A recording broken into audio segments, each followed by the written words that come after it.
whole point. It needs to be special, not because UC Riverside beats Santa Barbara. Who cares? I'm a full like that. rush the court at any time. I know you are. Got to ask Sedano today. That's right. Should be a good one. We're already getting a few coming in. Jorge. Like I like to say, when people are doing a good job, I like to give them credit. When I need a little more. Where are they right now? Going to need a little more. Okay. Going to need a Come little on, more. guys. Bring it in here. So we need. We're good, but I would like it to be better. I think we'll get some calls to 10:45. Have some fun. Have some weird ones in there. Yes. Get to the bottom of Sedano. Rush the court. Have a good time. Do the Ask Slee equivalent of rushing the court. We have a couple of classics that we'll get to as well, and there's a couple that are specific to Sedano and Cap that we'll certainly get to. There's one about you, which are my favorite ones. So we'll get to. Maybe there's one coming up about you not liking having people talk to you in your ear. It could be. Maui Invitational, third game of the season. Rush the floor. Rush the court. The Slee, if the team with the worst record wins the game, they rush the court, right? That's what if two 500 teams play each other? Do you rush the court? Show then? some class. Don't rush. Show some freaking class. We're both 3-3. Whoever wins rushes the court. Don't look pathetic out there if you're 500. Rush the court. Gotta say, in Virginia basketball history, as long as I've been there, we've never rushed the court. We've beaten Duke, we've beaten the big guys, but it's because you gotta act like you've been there before. You guys want to have a good time. But you're also competing for ACC titles, for number one seeds, national championships. Yep. These are the things. Yep. I rushed the court. When I told you the story, we beat the number one team in America, UNLV, my freshman year at Santa Barbara. Stacey Ogman and Greg Anthony, Larry Johnson, Mo Scurry. How was George that a college Ackles. team? I don't know. How much did they get paid? And we beat them in Santa Barbara on Big Monday. And 18-year-old Travis was there jumping around going crazy having the time of his life. Only time I've done it. Oh, we rushed, definitely.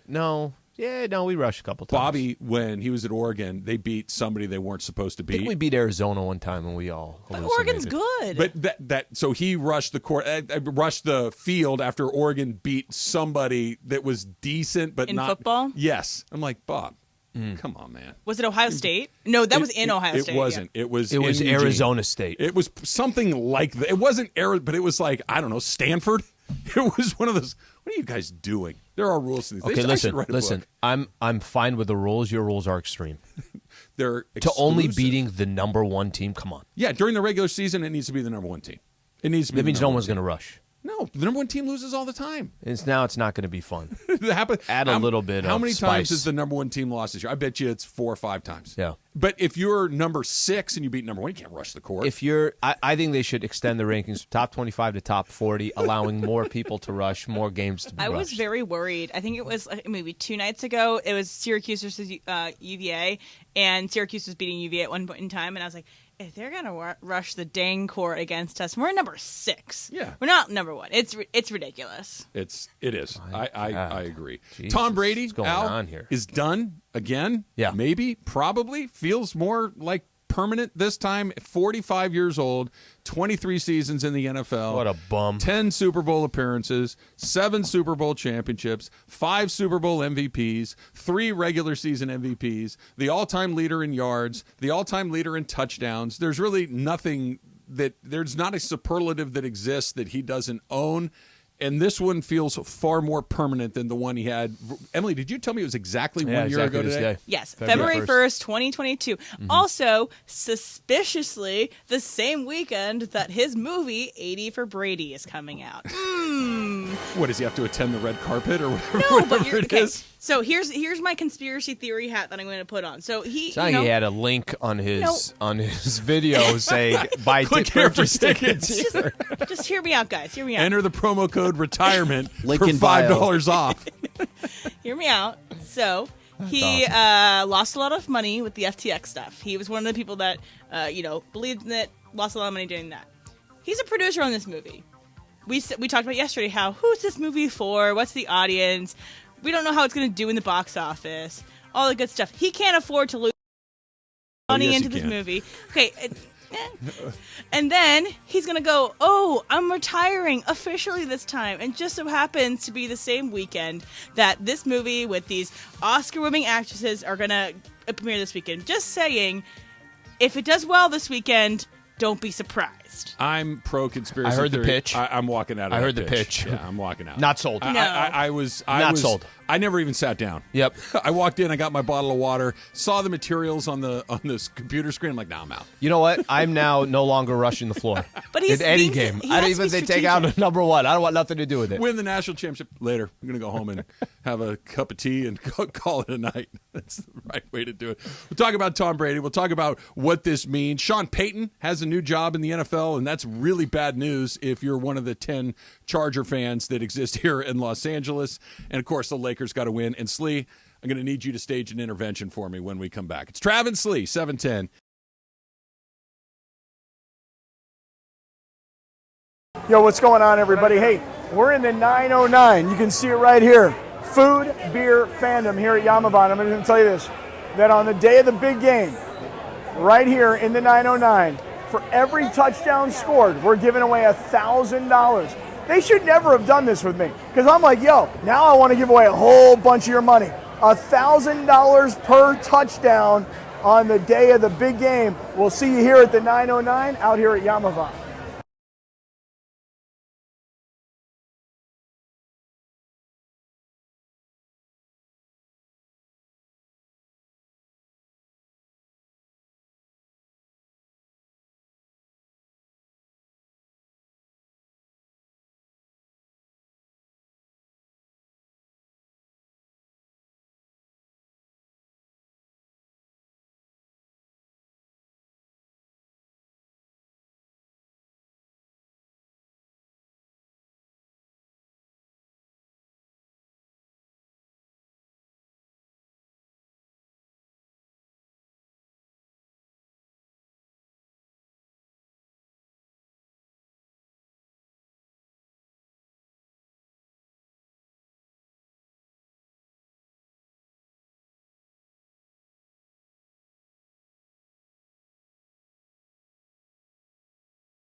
I love our people, Slee. Okay. I really do. So you just say, hey, listen, give me a little more. They delivered. We're good. Keep sending them. We got Sedano coming up in about a half an hour from right now, but we're good to go. 877-710-ESPN if you want to do it on the phones, but they stepped up. Just ask and ye shall receive. So Mark Cates here at the station said, don't rush the court. But I think that has more to do with the fact that I said Arizona's when we rushed, which is where he went to school. If I'd have said any other school, he'd have said, yeah, go ahead and rush the court. If you rush the court, you are declaring that you believe your school is inferior, that you believe you have no business being out there. That you were lucky. It was a miracle. That you were lucky, that it was a miracle. No, one of those I think things. what you are doing is you are saying God is on my side, and I praise the Lord above. But yeah, I think that's that the is other that thing. is the other thing. That Most college students are thinking when they are rushing the court. Divine intervention needed to take place for us to beat that team. That's what I heard you say. Could be right that. there. So I don't know if you remember this. You'll remember this. Do you remember at the very beginning, not even before it was right before the show started, you handed me a bag, or you didn't, you said, hey, I got It's a something. bag full of cash. No, do you remember what you offered me yesterday? And I declined? Oh, yesterday. Yeah. The cookies? The peanut butter cookies. Yeah. You went to the bakery and you bought big-ass peanut butter cookies, right? Yeah. And you said, hey, Trav, I got cookies. I saw you give one to Emily. I saw you give one to Taylor. And you said, would you want to say, I'm okay. No, thank you. You don't do that stuff. Not typically. And then fast forward to later in the day, Bergman puts these out, the Girl Scout cookies in the kitchen, and the Thin Mints. And I love a good Thin Mint, frozen Thin Mint in particular. And I said, you know what, I'm okay. And we brought them in, and I took them all the way back out. And then I said, you know, I kind of broke down. I had 3. But 3 cookies, 3 Thin Mints, that's that many. That's not crazy. So Amanda claimed they are smaller, too. She said that they might be. There might be some Girl Scouts out there trying to work on their profit margin and saying, you know, if we make these a little smaller, this is what our profit's going to look like. So I had 3, okay? 3, if you're watching this on YouTube, I had 3. Nothing crazy. I would argue that's a very responsible amount of Girl Scout cookies. Respectable. Yes, thank you. Go home last night. Our conversation about Susan's homemade pizza kind of inspired me, so I ordered real pizza. Got a real pizza last night. Love that. While she's making pizza, he's like, that's awesome. It's a great idea. I'm going to grab some pizza. Well, great new spot in my neighborhood, by the way. A little local joint. Fantastic. Brooklyn City Pizza. Shout out to you guys. Really good. Anyway, so we get a pizza, and Michael and Bobby and I split this pizza. Okay? Have 2 good-sized slices of pizza. Really good. I'm done. I'm thinking, you know, I could use a little something sweet to kind of cap off the night. And we have those Pepperidge Farm Milano cookies that have the little dark chocolate. Yeah, those are nice. Love those. Those are really good. Nice. And they come 2 to a pack, right? Do they sell those at Costco? They sell them everywhere, really. Okay. I feel like every time I go to Costco, I see those. I don't know why. I'm sure they do. Okay. So there's 2 per pack. I get out a little pack. I have 2 little Milano cookies. Perfect. I'm in a perfect spot. Good to go. Had some pizza. A little couple had of some Milanos. Sweets after that. Okay. Susan comes home. And Michael says to her, hey, is there any more, like, Michael doesn't like those Milano cookies. And he says, is there any, like, treats or anything in the house? And she goes, oh, yeah, it's funny you mentioned that. The Girl Scout cookies showed up at work today. They're in the trunk of the car. Michael goes out to the trunk of the car and comes in with multiple boxes of every variety. Everyone. If the Girl Scouts make it, I have more than 1 box in my house. Multiple Thin Mints, multiple, what are the coconut ones, Em? I forget the name. Samoas. Some multiple Samoas. Those are amazing. Multiple peanut butter patties, whatever those are called. Yep. We have the shortbread ones, and we have the peanut butter sandwich cookies. Can I guess what you did next? Oh, Do-si-dos. That's what they were called. We were trying to talk about what the name of it was yesterday. The peanut butter patty? The peanut butter sandwich cookies ones are the Do-si-dos? Do-si-dos. Or at least they used to be called Do-si-dos. Yes. Anyway. Your next move, your immediate next move, and Taylor, you tell me if you agree with this or not. Your immediate next move was you started doing P90X. You immediately threw on the old DVD that you had, and you just freaking got to work.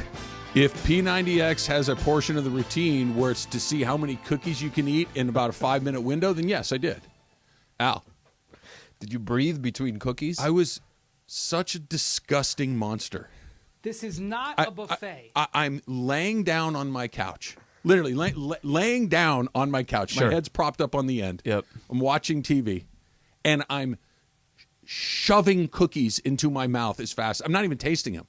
I'm just shoving them in one after the. I haven't swallowed the first one before the second one's going in. Are you mixing flavors and everything? Of course.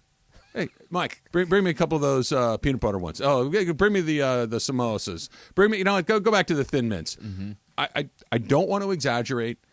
I probably had 15 or 16 No, you of did them. not have I 15 really, or 16 truly did. And as I'm eating them, I'm like, you're disgusting. You're a loser. Oh, yeah. You need to stop. I'm not even tasting them. It was like I'd been unhinged, that I had lost my damn mind.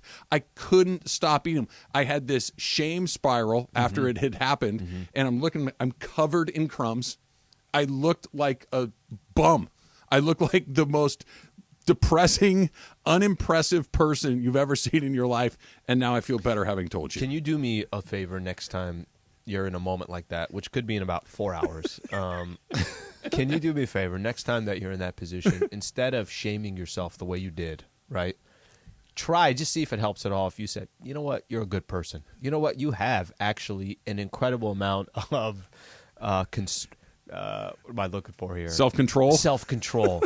Just see if that messes with your mind at all and if that slows down your consumption. Like affirmations to yourself. Affirmations. Like you listen to it on a podcast too, and you have someone that you love. You are I don't know, great. Jennifer Connelly reading it to you too. So you're like, okay, I got to listen to Jennifer. You are a good person. I've never felt worse about myself. You never eat more than 1,500 calories a day. I looked down and I was covered in just bits of every type of cookie that they make. It looked like a weasel had snuck into the house and eaten the cookies. A raccoon under his bed. Exactly. It was terrible. Help me out with the crumbs, because I'm assuming you're not taking 3 bites per cookie. So you're just putting the whole cookie in your mouth. I've got like 5 or 6 of them in my hand. So as you take them out, the little pieces are going to fall off. I thought it would be like a clean crime scene. No, you just kind of go in, everything. No, if this were a crime scene, there was cookie splatter all over the walls. There was. What's this idiot doing? Fingerprints everywhere. Hair DNA. Awful. And I woke up this morning, and I don't know about you. Mm-hmm. Like, usually my first conscious thought of the day is, what's coming up for work? What do I have to do? I got to do this. What's traffic going to be like? My very first conscious thought of the morning was, I can't believe I ate all those cookies. Oh, yeah, no, that happens. I can't believe I ate that many cookies. I don't think anytime Keep in mind, I had pizza and Milanos before I did that. Anytime you have a night like that where you just freaking go crazy, that waking up in the morning, we talked about it, doing Laker games late and you get home and it's 11:30 or midnight, you don't just say, I'm going to have an apple and go to bed. Like, that doesn't happen. And you wake up 6-7 hours later and you're sitting there telling yourself, what the hell did you just do? I hadn't been drinking. I hadn't been doing anything. I just watching TV. I'd had a nice night, enjoyed the company of my sons. I was watching a little basketball, and then those cookies walked through the damn door, and it was on. And I completely morphed into a different person. It was disgusting, and I'm very ashamed of myself. Hopefully it helped a little bit. It helped. Tom Brady done for good this time? Yeah, I think TB's done. I think it's done. I think, to be honest with you, I thought last year when he made his announcement, I wouldn't have been shocked if he would have come back, but I think this time it is different because he did retire and unretire once already. I don't think he would do it again. I think he has whatever money that's going to come his way when he starts doing some TV, unless there's another movie production. I think this time, I think it's for real. I do too.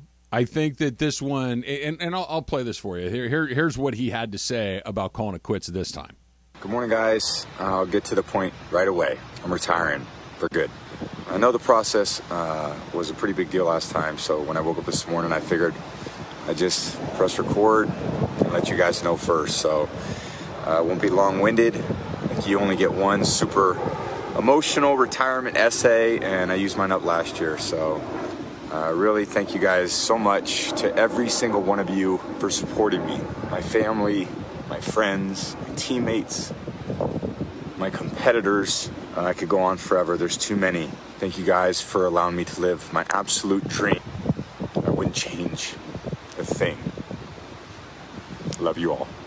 All right, so that was Tom Brady posted that this morning. And remember he got a little bent out of shape, his nose a little out of joint, when last year they kind of hijacked his retirement announcement. Mm-hmm. So this was up at 6 o'clock in the morning. He's like, I'm just putting it out there myself.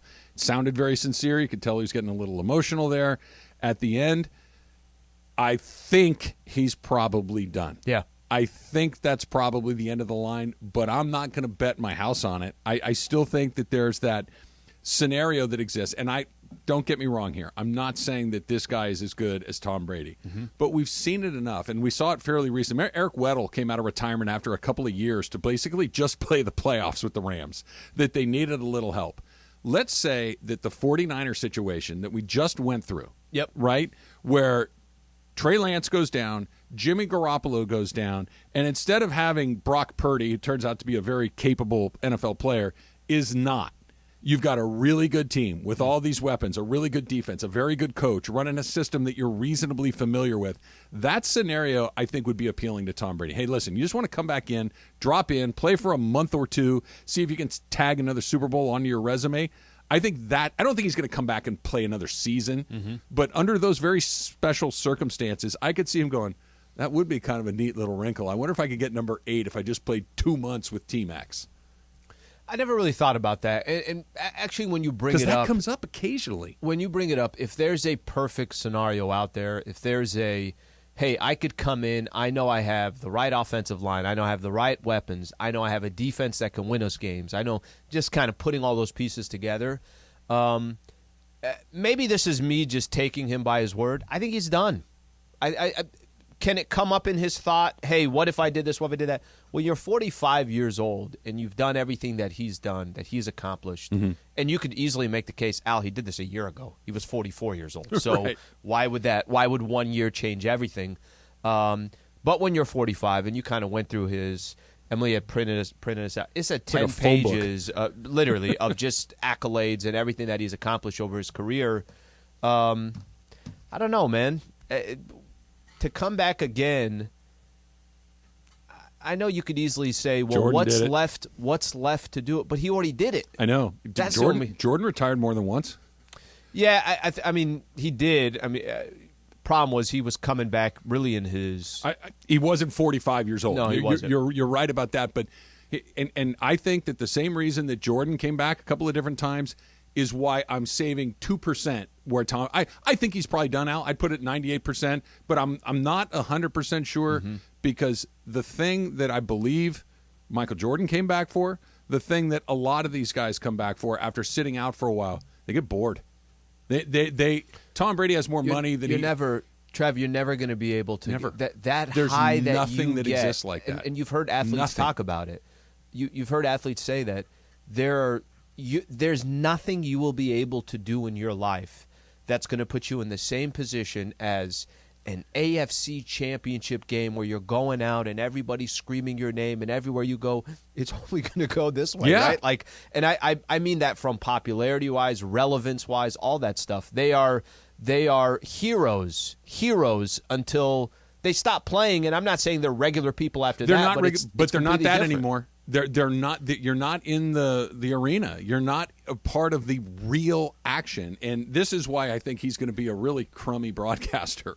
He's going to be bored out of his mind. What is Tom Brady going to see in a football game that's going to get him excited? Mm-hmm. That he hasn't done, that he knows how to do it. That I've done that. I've won that. I won this game. I've won that game. I've thrown that interception. He's completely underwhelmed by the football watching part of it, not the playing part of it, because that gives you the juice. But what he's going to get excited about going to talk to the offensive coordinator of the Atlanta Falcons on Friday afternoon? Come on, man. That's a good job for Slee, for Travis to be a part of this, for Greg Olsen, for Tony Romo. These are great jobs. For Tom Brady, there's a reason Joe Montana stunk at it and Drew Brees stunk at it and Dan Marino stunk at this job. It's because it's like, guys, sitting here watching, I've played in all of these games. This doesn't move the needle for me at all. The money may keep him there anyway, but I don't think he's going to have that passion that the really good guys bring to that gig.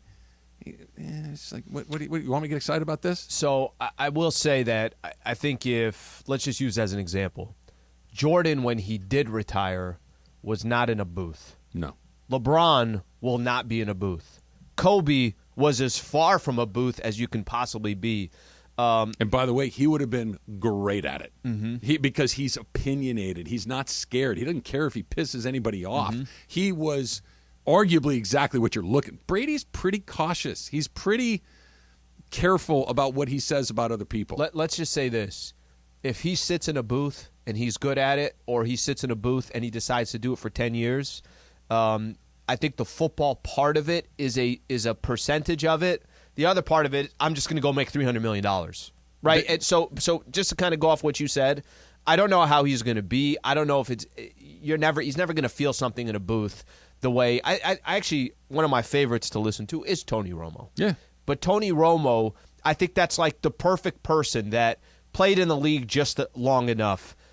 Never won a Super. They didn't have all these. This is a great gig for him, and you could kind of feel that when he gets into one of those booths, you feel his excitement because maybe that's still there. He doesn't have X amount of Super Bowls that he walked through. That's going to be tough for Tom Brady. It's really hard to bring a level of excitement for something that you've seen or done 1,000 times before. It's really hard. And the guys that can do it are very, very special. That they still have that. Like, oddly, Peyton Manning, I think, still has this incredible passion for NFL football and football in general and performing and being in front of a camera. He's really good at it. I don't get that sense from Tom Brady. Tom Brady doesn't strike me as a guy that wants to perform in front of a camera. Peyton does, and he's great at it. Yeah. But Brady feels more like, you guys go ahead, and I'm just going to go over here and Tom Brady do in my his thing. negotiations with Fox, he's like, really, guys, I'm just not interested. It's not what I do. And then they said, here's kind of the terms we're looking at. Guys, I've never been more interested. This is a passion of mine. Add another one, and you got me. That's how that negotiation went. Lakers win in overtime. They break the little overtime snafu that they had, but not after nearly doing what they do at the end of the game over and over again. That's coming up next. Travis Sliwa, 710.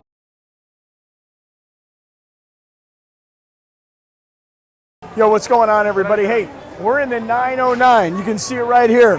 Food, beer, fandom here at Yamavon. I'm going to tell you this, that on the day of the big game, right here in the 909, for every touchdown scored, we're giving away $1,000. They should never have done this with me, because I'm like, yo, now I want to give away a whole bunch of your money. $1,000 per touchdown on the day of the big game. We'll see you here at the 909 out here at Yamavon.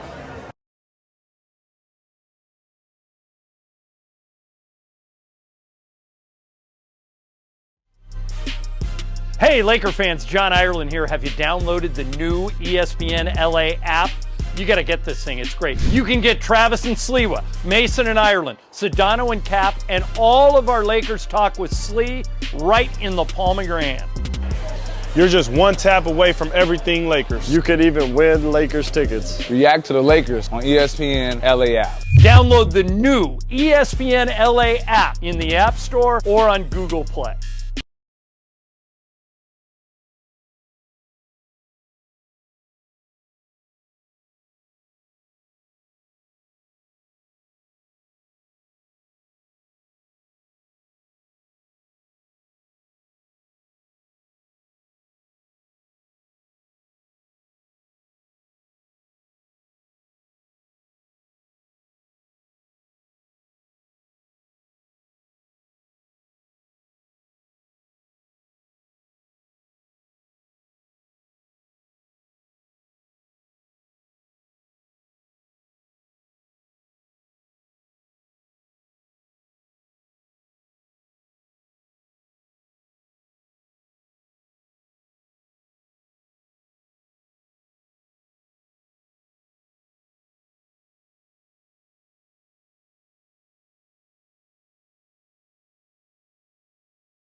C is for cookie.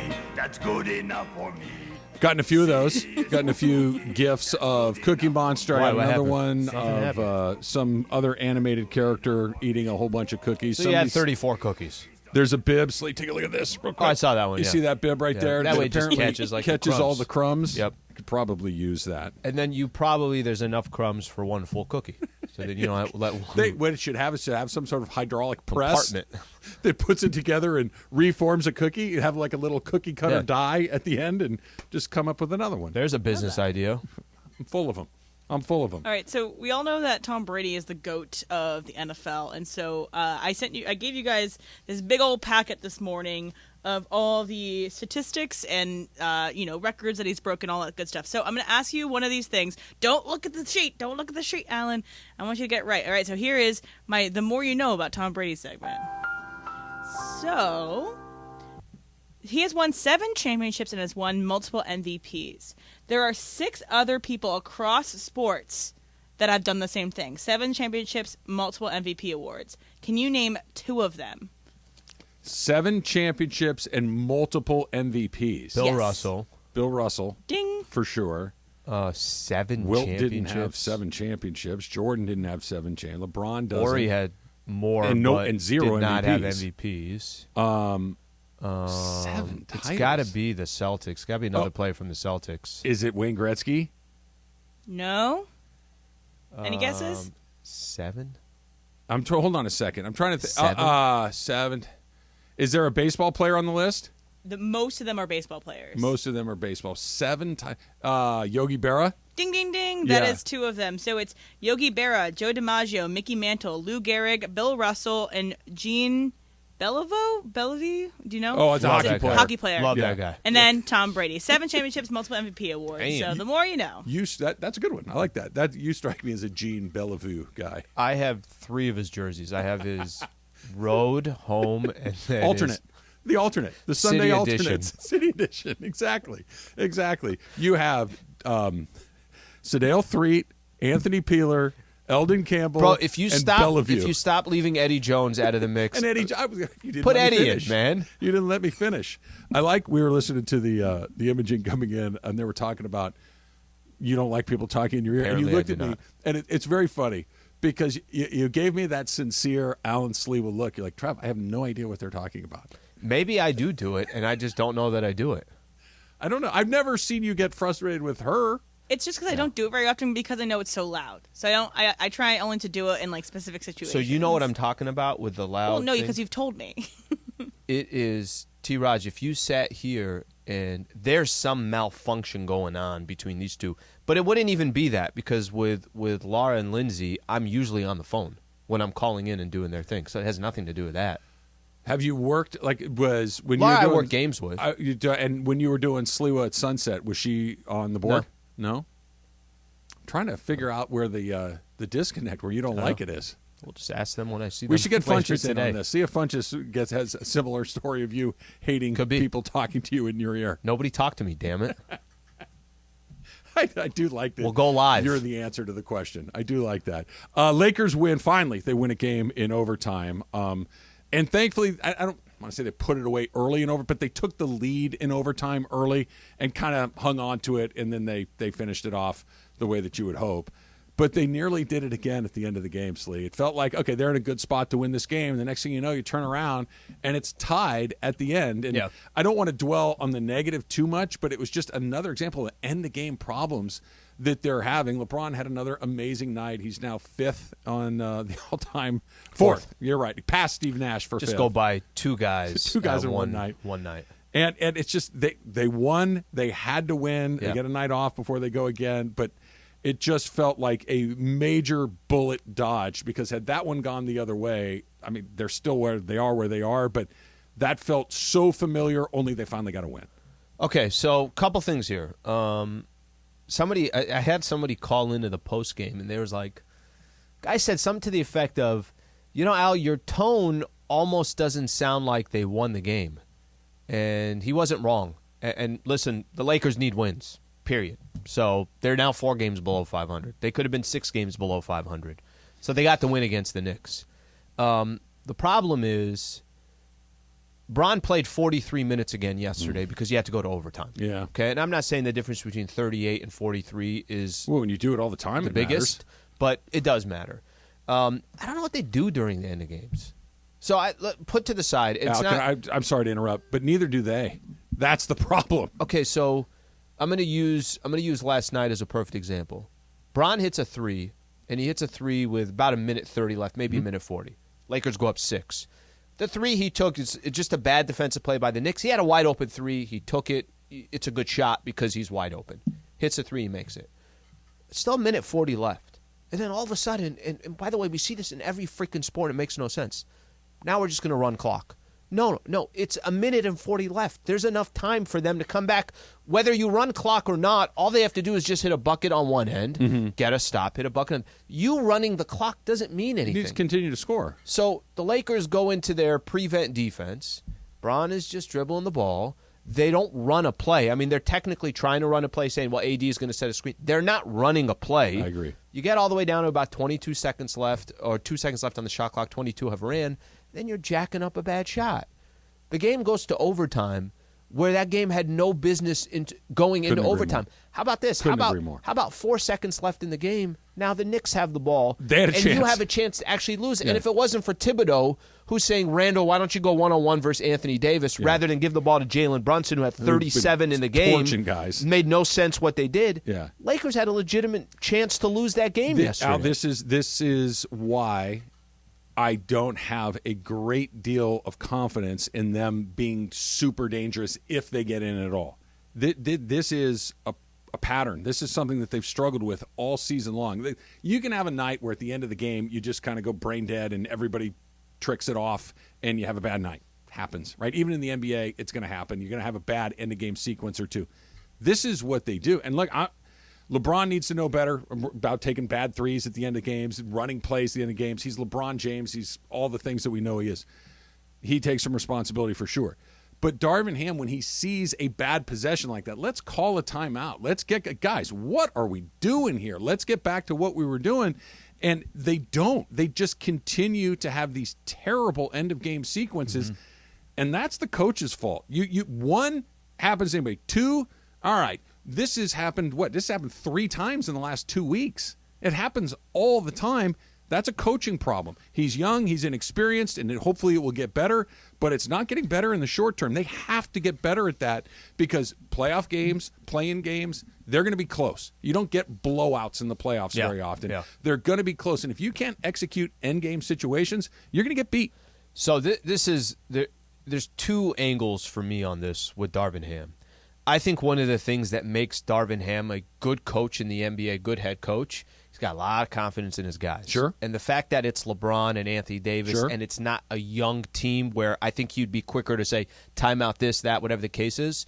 I think the other problem with Darvin Ham is, so I use that as a positive, that he's got incredible amount of trust in his guys. I'm with you. And then I also use it as a negative because there needs to be that middle ground of, listen, I got Bron, I got this, I got that. However, if at any point I don't like where this is going, I'm going to drop a play. Yes. So I think there is a balance of... Yeah, but it isn't balanced. It's always right just let the thing play out. And if you let it play out and you keep coming out on the right side, great. Yeah.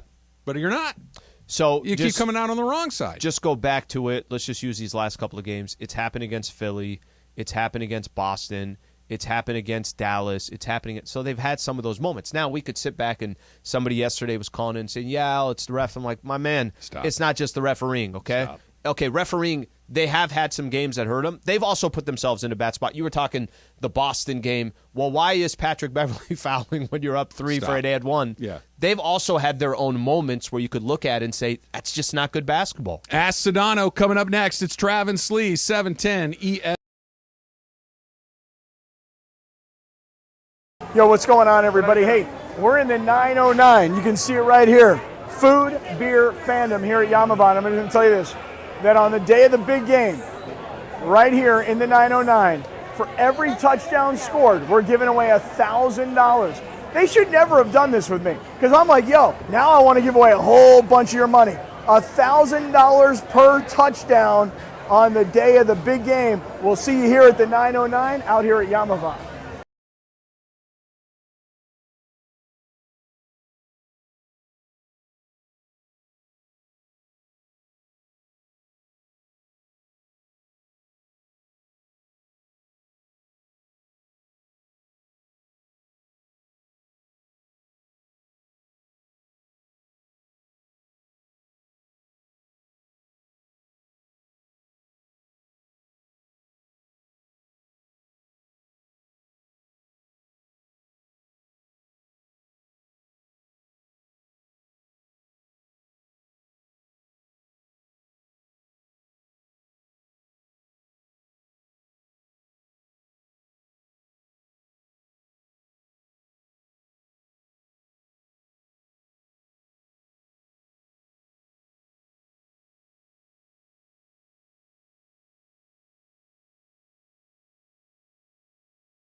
time for a special edition.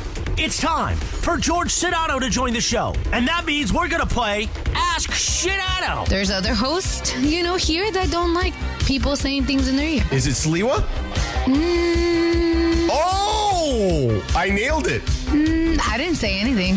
Ask Sedano. Presented by Harrah's Resort SoCal. Find your funner state of mind with a visit to Harrah's Resort SoCal. Voted best resort in funner California. From dining to unwinding, you'll find fun around every corner. Learn more at harrahssocal.com. It's time for Ask Sedano right now on Travis and Sliwa. All right, here we go. It is Ask Sedano. George, how you feeling this morning? I'm good, guys. I'm actually looking at Dodger single game tickets, which go on sale today. All right, there you go. You got a couple in mind that you're already targeting? Well, I mean, I generally have to target it late June or even late July because I got to sneak it around the NBA regular season and playoffs, and then of course there's summer league. So I only have a couple of games I can actually take the family to. So I'm looking in that range right now. Why were you so quick to guess Sliwa as the guy who doesn't like to have someone whisper in his ear? Well, because I feel I just quickly deduced it, right? So John has worked in television before and worked on game broadcasts forever. Mason has worked in TV. You worked on a number of different platforms, including, by the way, being the guy in the ear. Let's not forget that part of the equation. So you understand what that entails. Where I feel like Slee, I'm a little disappointed, Slee. I feel like you need to work on this. You're on TV with Jim Hill every week. Yeah. Tell him to start talking in your ear. Let's go. All right. Here we go. The first one. This is from Jason Villalobos, who says, obviously, you love doing your show with Cap, but if you were forced to pick a different co-host from 710, who would it be? Talent, producers, board ops included. Do I get to do an ensemble, or does it have to be one person? Ensemble. Honestly, I'd love to do a show with you guys one day because I feel like Slee and I have the whole basketball thing. Travis, I feel like you're the easiest person to get along with at this station in general, and I've never worked with Emily before. So, I feel like that in itself. Taylor, I've worked with once or twice. He's filled in for us. So I like Taylor. I feel like there'd be some newness to it. Just the marriage gets stale after a while. Cappy and I don't, we don't canoodle like we used to. He wants to, but I'm just over saying, it, George, I'm just saying, once you introduce the third party into the marriage, it can go bad very quickly. I get it. But you know what? It gets variety is the spice of life. George, we're available Friday, Monday, and Wednesday if you're available these next few days. Fair enough. I'll look into the schedule. All right. Hovik says, Sedano, why do you always start or look for conflict with the other hosts? Oh, come on. Who doesn't want to be a pain in the ass? I feel like there was someone on Twitter who actually nailed this correctly. Sedano is the perfect blend of understanding people's plight, but also really willing to be a pain in the ass. So that's me. I generally am. I feel like in real life, I like to be, because I don't feel like this is real life. In real life, I try to be empathetic towards people, but here it's come on. We're playing in the toy department here. You know what I mean? I do the opposite, Sedano. I'm a pretty affable person on the radio, but in real life, I'm wishing for failure for pretty much everybody I run into. Wow, look at that! I would have never guessed. The truth came out. The truth came out. Yeah, George, we have a quick little rapid fire here. Christopher Holmes, all right? Spotify or Apple Music? Apple Music. Whole milk or skim milk? Neither. I actually do almond milk for a long time. I'm sorry. It was whole milk, skim milk, or almond milk, so you almond got milk. that one. Yeah, almond milk for a decade, yeah. Taylor Swift or Beyonce? Beyonce. Okay. All right, that's your rapid fire? Those are good. Those are good. I'm taking Beyonce as well. Now, although I don't want the Swifties to get all up on me. I don't need giving their me the side eye right now. There's one that produces 10 a.m. to 1:15.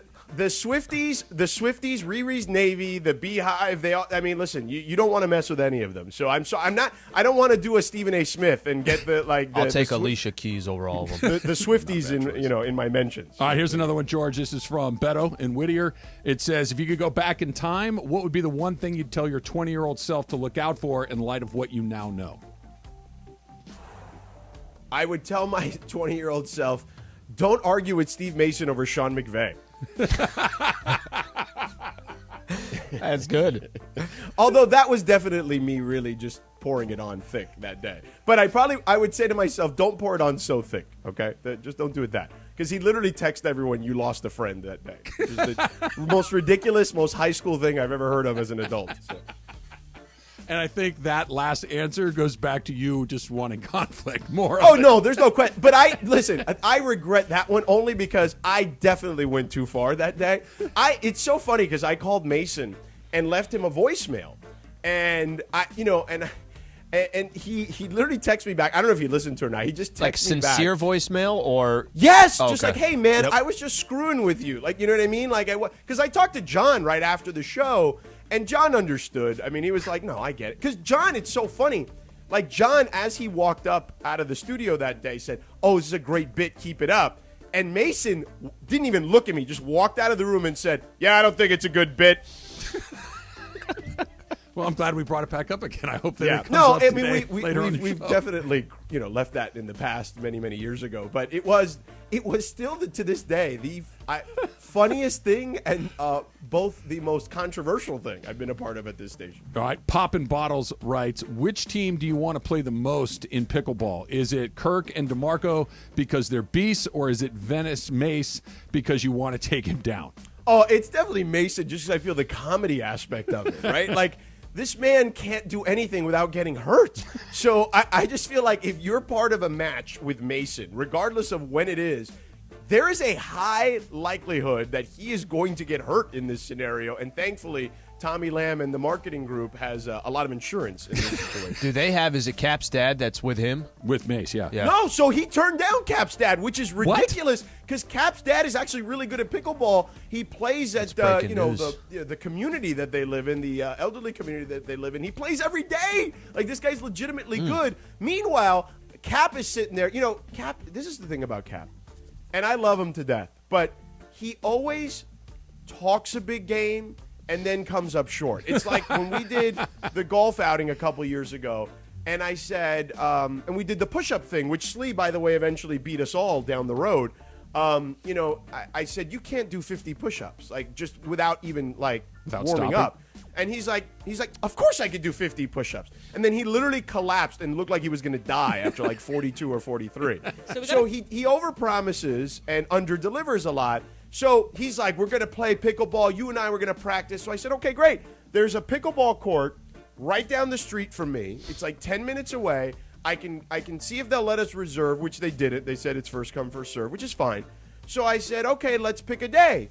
And he's like, let's do Tuesday, which was yesterday because we're off that day. I said, okay, great. I'm free all day. Like, I'm dropping the kids off at school. The only thing I got to do is pick them up later in the afternoon, okay? And he's like, okay, no problem. So I get a text from him at 11:40 in the morning. Hey, bro, not feeling well, not going to be able to play pickleball.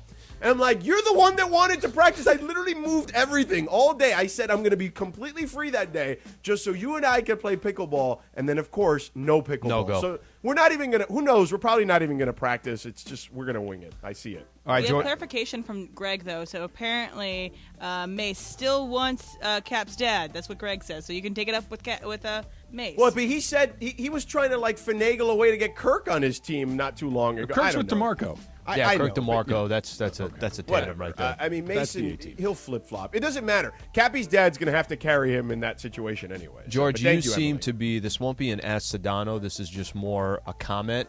You seem to be the guy that everybody is telling me when I go at Ireland for pouring water to come to Sedano.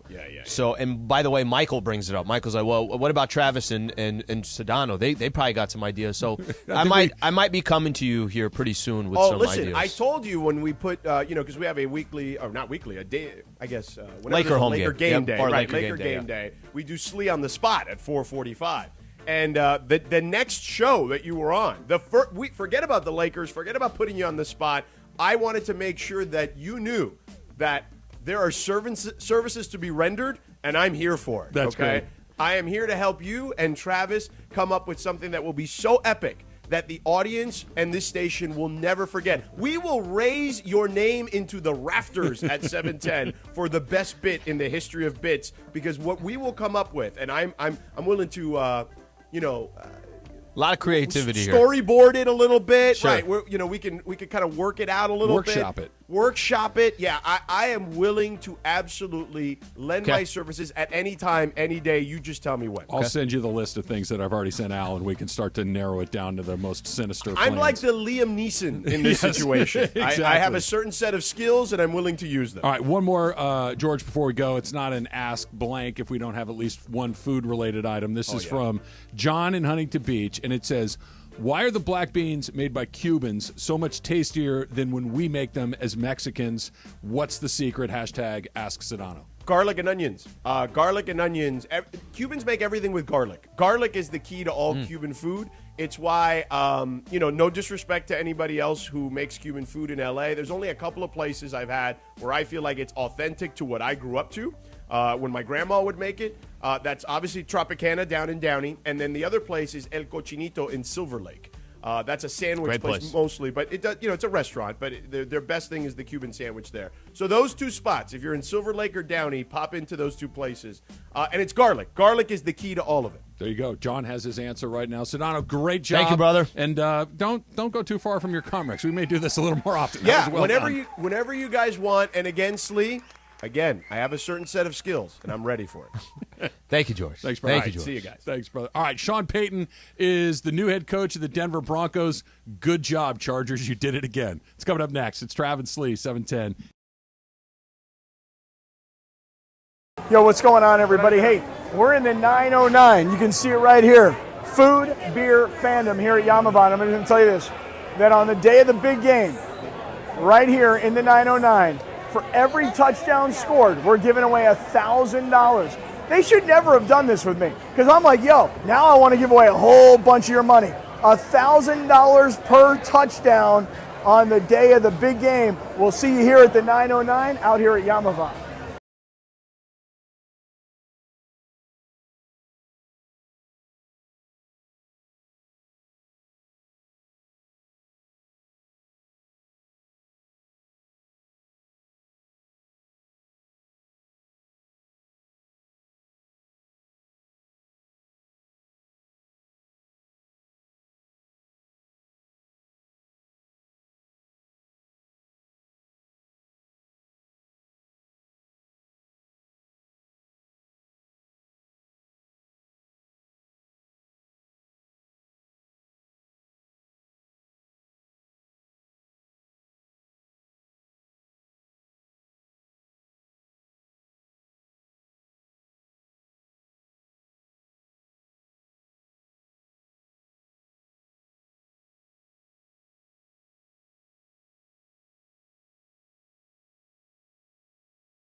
Hours of LA sports talk all day long. Each weekday, 10 a.m. to 1 p.m.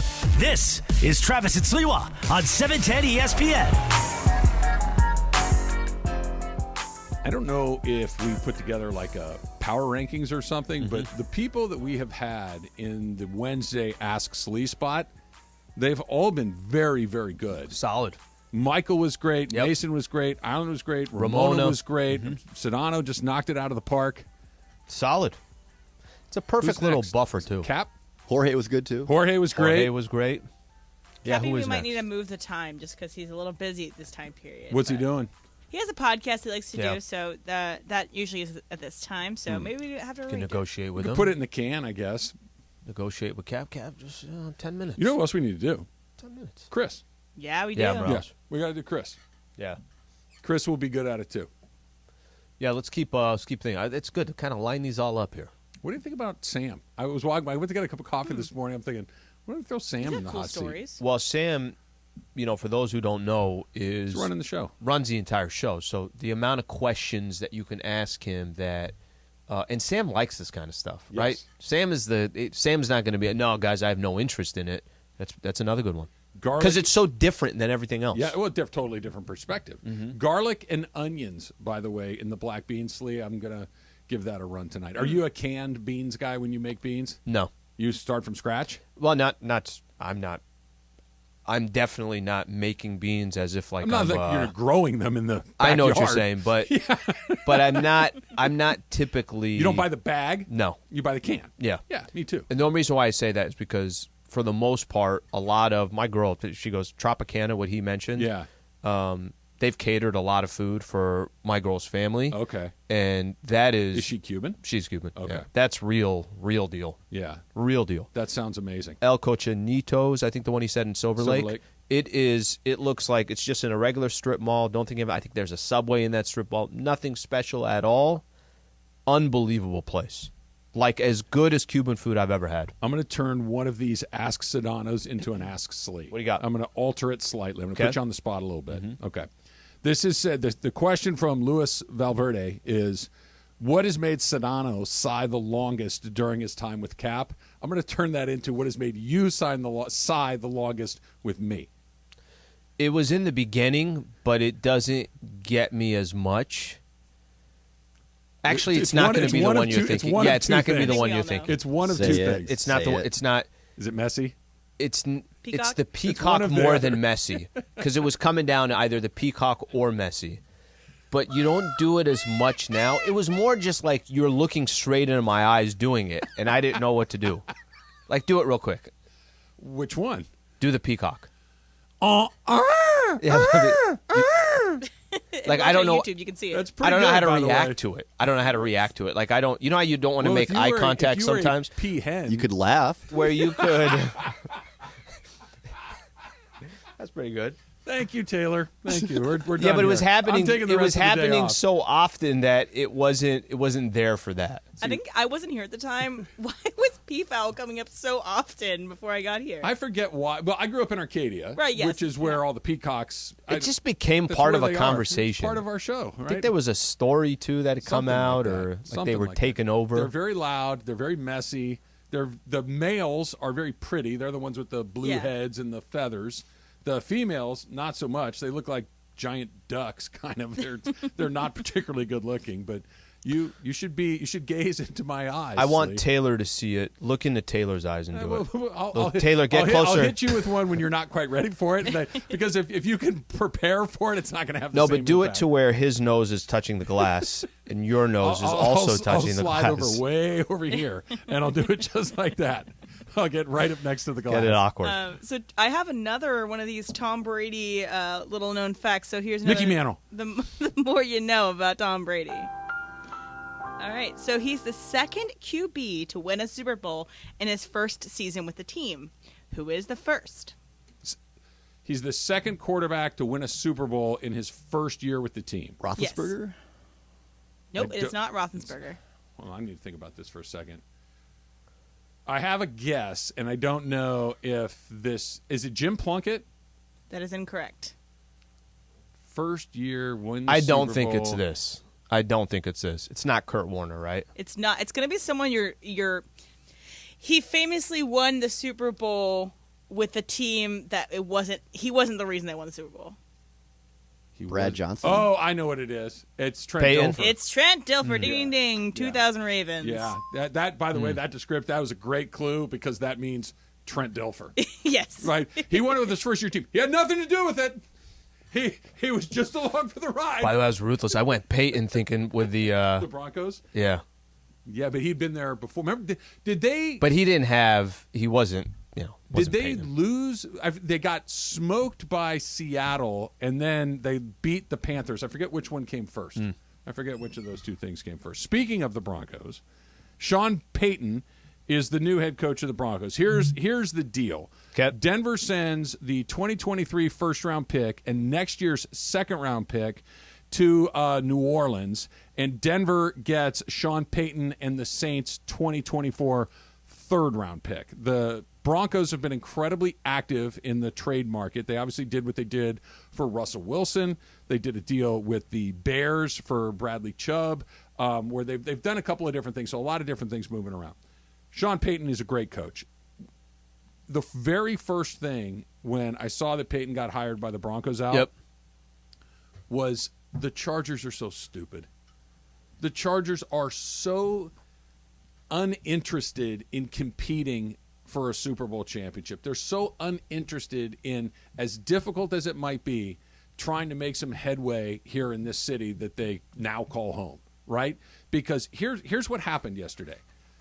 They opted to keep the guy, Brandon Staley, who has actively shot the team in the foot 2 years in a row.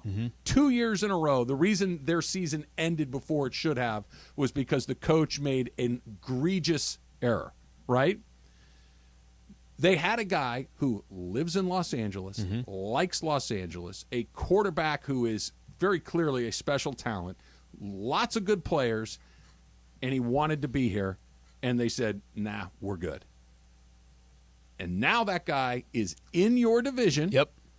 Already have a team in your division that's into the Super Bowl for the third time in 5 years. You're at best the third best team in the division, at best with the third best head coach. Because here's the thing. Sean Payton is going to make Denver good. Denver was supposed to be good last year, and they weren't for two reasons. Russell Wilson was a huge disappointment, and Nathaniel Hackett sucked at his job. Sean Payton doesn't suck at his job. If there's anything left in Russell Wilson, Payton's going to get it out, and they have to play him twice a year. They not only didn't get the best man available for the job, they let him go to a team that's going to be standing directly in their way. It's such a disappointing move for a team that could have been really interesting with him as their head coach. So I have I've mentioned this to you during the football season. I got a couple buddies, this chain that I'm on. Couple buddies, not Charger fans, couple buddies, Charger fans. Got a text yesterday from one of them. Not good for the Bolts, and it's just the link. Broncos deal for Saints Payton. So I a couple things went through my mind. I'm not surprised at all when you and I were talking about it after they lost to the Jaguars up 27-0. Do you think that Staley is going to remain the head coach of the Chargers? And my response was yes, I do think he's going to stay. You were right. And it wasn't it's not because he should stay. It's because Dean ain't paying. He's not trying. An owner that actually wants to win, it would have been very simple what that owner would have done. Staley, 2 years, gave you another opportunity. Maybe I shouldn't have given you an opportunity, but I gave you 2 years. This ain't going to work. What do I owe you? $8 million. Take this $8 million. And I'm going to shift my attention over here. Let's go to the Saints. Saints, what we got to do to work this out? I know Sean Payton wants to be in L.A. Sure. I know he wants to coach the Chargers. By the way, I share a stadium that I don't own, but on the other side, Sean McVay's there. They already won a Super Bowl championship. I got Justin Herbert. Let me now figure out what that compensation is. Cool. Peyton, what are you going to get paid? And what are the coordinators and all that you want me to go get? That's what winners do. That's what somebody whose number one priority is to go win would do. That is not Dean Spano's number one priority. So this is not a surprise or a shock. And the worst thing that I think could have played out for the Chargers was he ended up in the division, like you mentioned. Yes. Right? Now, listen, you could look at it. In a division that already has Patrick Mahomes and Andy Reid. You could look at it and say to yourself, oh, well, it's the Denver Broncos. Look how stupid they were going out and trading Russell Wilson, this, that. Go show me how many other teams that when they got the right coach, that franchise turned around overnight. Yep. How about the squad that just beat the Chargers, Jacksonville? Look across the building. Look at the Rams. The Rams were bad for 15 years after Kurt Warner and Dick Vermeil left. And they got the right head coach, and it turned around like that. That's what you get for not, you had your opportunity. Sean Payton could have been yours. You know why I think this deal took a little bit of time, too? I think it took a little bit of time because there was, Sean Payton saying, let the dust settle. If I have my teams that I would most, if I had my list of the teams that I want to go coach most, I guarantee you, if Chargers weren't number one, they were ahead of the Denver Broncos. Of course. And then sitting here, let the dust settle, this is what you get. Well, you said it, and I think that there's three things that have to be right for you to be a good football team. And I don't know in which order I'd put them. They might all be tied for first. You need to have a quarterback, you need to have a good coach, and you need to have an owner that wants to win.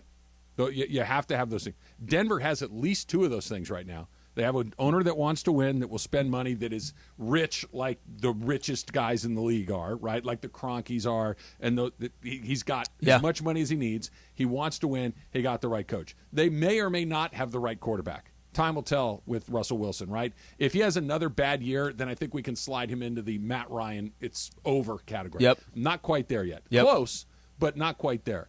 The Chargers have the quarterback, but they don't have the coach. And they don't have the owner. Which one would you want? Of the three? Yeah. The owner. Of course. Because the other two things you can buy. Of course. Yeah. The owner, having the owner and the coach in place, to me, is more important than anything else. I'm not telling you players don't win. I'm not saying any of that. But if you got an owner that's willing to say, hey, I want to win and I'll do whatever it takes, and you got a coach that already has a Super Bowl and clearly understands how to coach the game of the NFL, you get those two, you can work with all the other pieces. You can improve your roster. You can go get the right quarterback.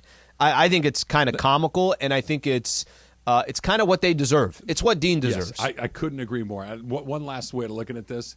Do you think Andy Reid sweats the Chargers? No. No. Do you think he's sweating the Broncos a little bit right now?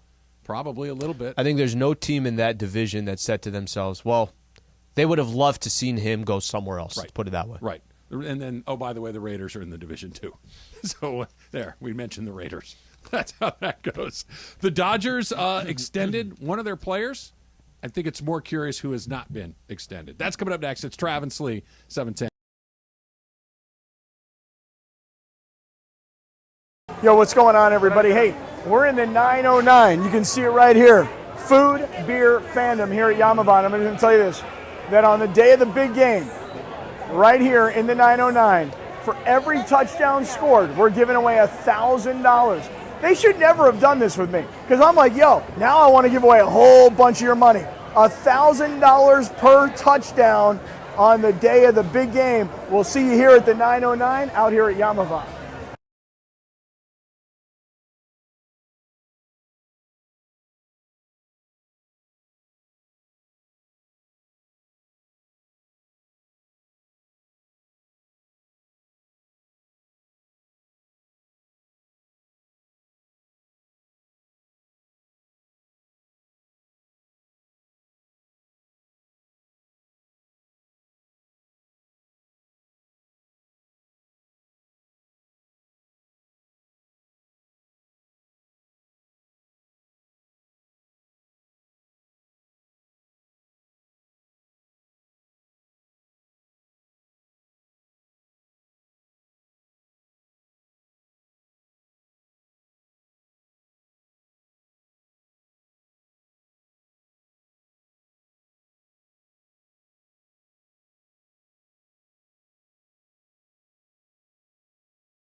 to 1 p.m., this is Travis and Sliwa on 710 ESPN.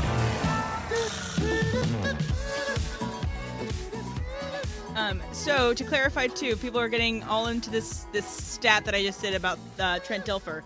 He is the first. Tom Brady was after him.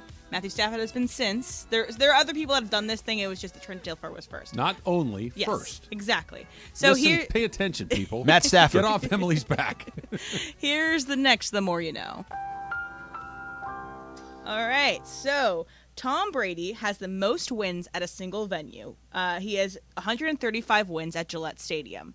Who is second in that for the most at a single venue, and what venue is it? I have a guess because you got to figure it's somebody that played a long time and stayed in one team. Mm-hmm. I want to say John Elway at Mile High Stadium. Do you have a guess, Alan? I'm going to go with his old answer, Roethlisberger. And Taylor, do you have a guess? I'll say Elway too. It is Elway. Elway had 104 wins at Mile High Stadium. They were good. Well, so is Roethlisberger, by the way. But I want to say, well, no, they both played forever. Roethlisberger's on the list. It's third is Brett Favre, 98 at Lambeau, and then Ben Roethlisberger, 98 at Heinz Field. Did Aaron Rodgers become Brett Favre like just overnight? Like they become because Favre's arc in Green Bay is remarkably similar to Rodgers, where Favre kind of showed up a little bit under the radar and became a hero, won the Super Bowl, awesome, everybody loved him. And it's like, dude, can you just shove it down the road because we're tired of you, are you coming or going thing? And Rodgers sits there very politely and waits, and he goes to the Jets, and then he goes to the Vikings. And now we're at that point that Rodgers was like, can we just get this guy down the road? And everybody went from everybody loves him to I feel like most Packer fans are like, he's gone, right? Yeah, let's move on from him. He's gone, right? Should be a Raider. Is there anything Raiderier than them signing Aaron? And now you have to trade for him. Obviously, he's on, and it's a huge number. But I guess I'll go to what Key said. When it comes to football economics, I always come back to what Key told me because since he told me this, and you look around, it's true. Mm-hmm. There is no salary cap. If they want to make it work, they can make it work. Mm-hmm. They can figure out a way to do it. If they want to pay you, they can. It's as simple as that. So, they can't fit him. Yes, they can if they really want to get it done. Tell me he wouldn't be a great Raider. That'd be an unbelievable place for him. Right? It'd be an unbelievable place. It really would. That brand, that location. You can see him in the uniform practically. And it'd be so cool to see him. Yeah, I think there's certain brands you want to see certain players, whether you like Aaron Rodgers or not. He's one of the all-time greats at his position. That'd be a unique marriage to watch. I would love to see it. I would love to see it too. Look, we just spent 10 minutes talking about the AFC Division. West. Yeah. All of a sudden, you throw Aaron Rodgers into the mix. Well, remember That's last awesome. year, ayahuasca as much as he wants in the desert. Like it's going to be great for him. There are I was in Vegas last weekend. Yeah. No shortage of places to go have a good time. Just every type of dispensary.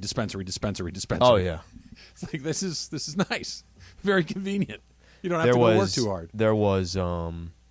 There's on YouTube, sometimes they play like short clips, and it's just a random clip that comes up, and it was Casino, De Niro, and Pesci's clip where they meet out in the middle of the desert in the middle of nowhere. Sure. And he's explaining that, usually, it's not that big of a deal. I know there's holes all over holes all over Vegas. He says, the moment he said drive 300 yards in or something like that, he's like, that's when I thought it was a 50-50 chance. And the scene just ends after Pesci comes out of the door. Great movie. I always think of digging the hole. Wait, I think this is the first blanket hole I've ever had to dig? I'll dig the blanket hole. That's so good. So good. Dodgers signed Tony Gonsolin to a 2-year deal.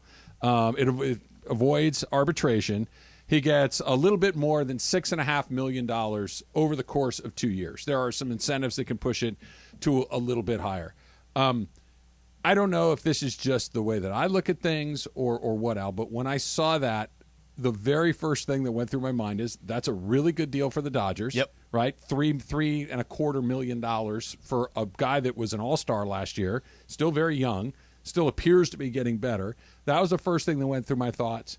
And then the very next thing was the Dodgers basically don't buy it yet. That the Dodgers, show me again. Show me again. We love you. We think you're awesome, but we love you to the tune of $3 million a year, which feels very low in the grand scheme of things. That's one of those Show me again. And then we can talk about whatever's coming next. But I'm going to need to see it one more time before we really do a big deal. If he gets out of this year, and let's say he has another good year, similar to what he had this season. I know he had the injuries and everything else, but let's say he has another really good year where you're like, hey, Gonsolin's he's getting 15 wins a year or whatever the case is. Can he get out of that final year of arbitration? No. So the first 3 years, you get what you get. Okay. There is no recourse. You get whatever the team decides they want to pay you, full stop. Yep. The next 3 years, you're arbitration eligible, which means if I'm the team and you're the player, you pick a number, I pick a number. If we can't come to an agreement between those two numbers, it goes to the arbiter. That's right. And they don't split the difference. They pick one or the other. So the idea is both teams have to be kind of close, because if one's way out of whack, the other guy's going to get what he wants.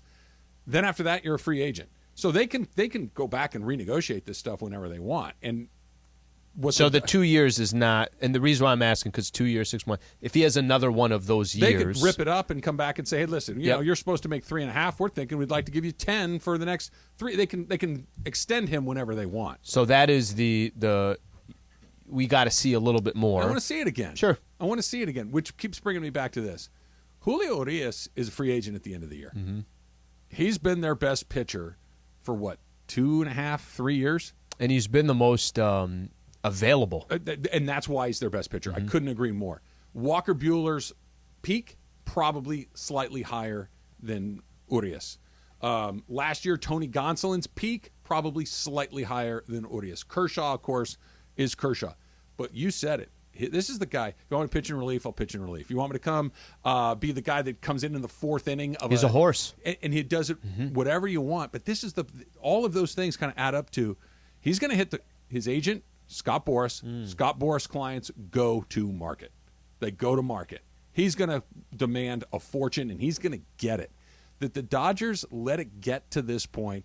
They're constantly doing weird stuff with him. He's a reliever. He's a middle guy. He's a closer. He's a starter. And you kept saying it last couple of years. Why is he always the one? I feel he's a little disrespected. Yeah. And by the way, he's a Mexican player in a city with an incredibly enthusiastic Mexican fan base, Mexican-American fan base.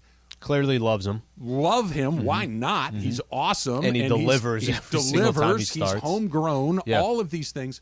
Why have they not figured out a way to keep him in a Dodger uniform for the foreseeable future? So how did it get to this point? Can I genuinely tell you what would be? You help me understand what would be the justification. What would be?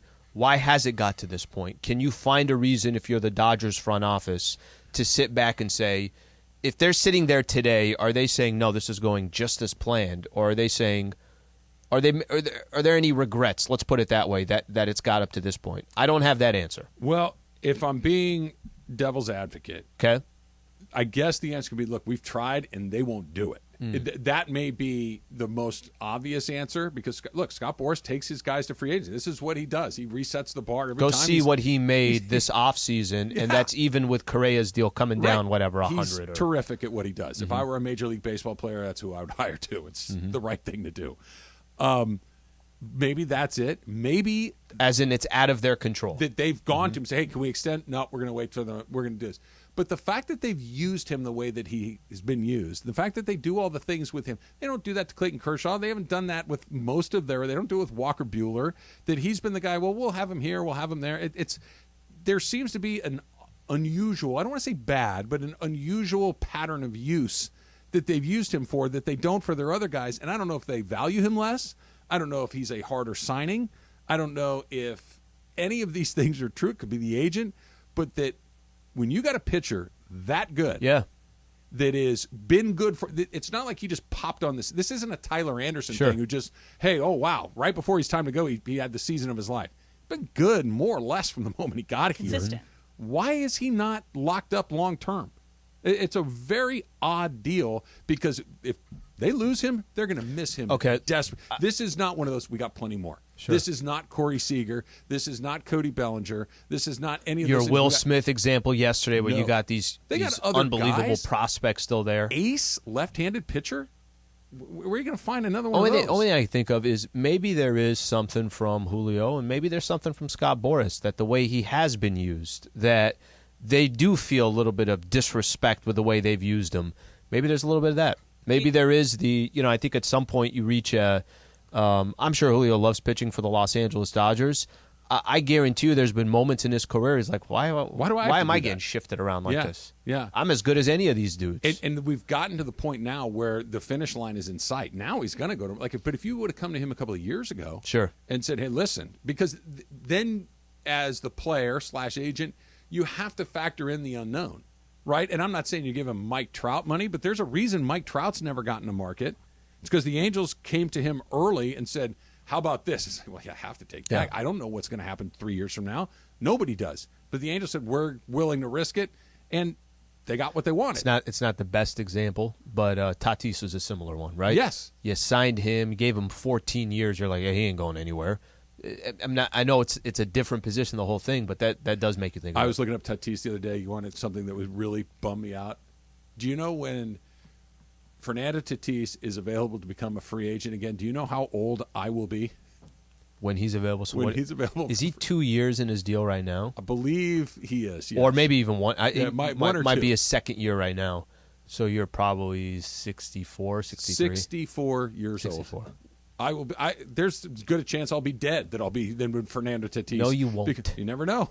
Could happen. An anvil could fall out of the sky. A piano mover could lose his rope, and it could come barreling down the street and take me out later today. I guess that can happen. What a way to go. I guess that can happen. All of my sudden deaths are anchored in the realm of Looney Tunes cartoons. Yeah, what about like a TNT thing? A raccoon could have attacked you. Anvils, TNT, and runaway pianos. These are the only things that are going to take me Or a out. hole that isn't actually a hole. It's just painted onto a side of a rock. Yes, I'm the coyote in this situation. That's how it could go. Factor Cap coming up next. It's Travis Sliwa, 710.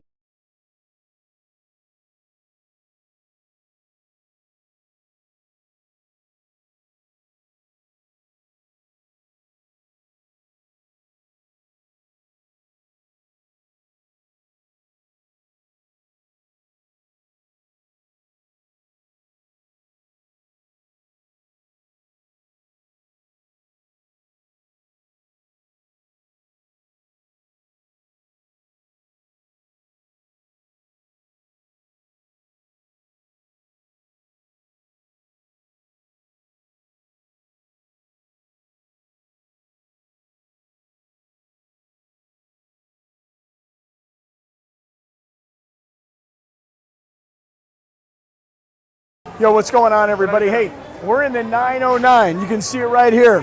Food, beer, fandom here at Yamaban. I'm going to tell you this, that on the day of the big game, right here in the 909, for every touchdown scored, we're giving away $1,000. They should never have done this with me, because I'm like, yo, now I want to give away a whole bunch of your money. $1,000 per touchdown on the day of the big game. We'll see you here at the 909 out here at Yamaban.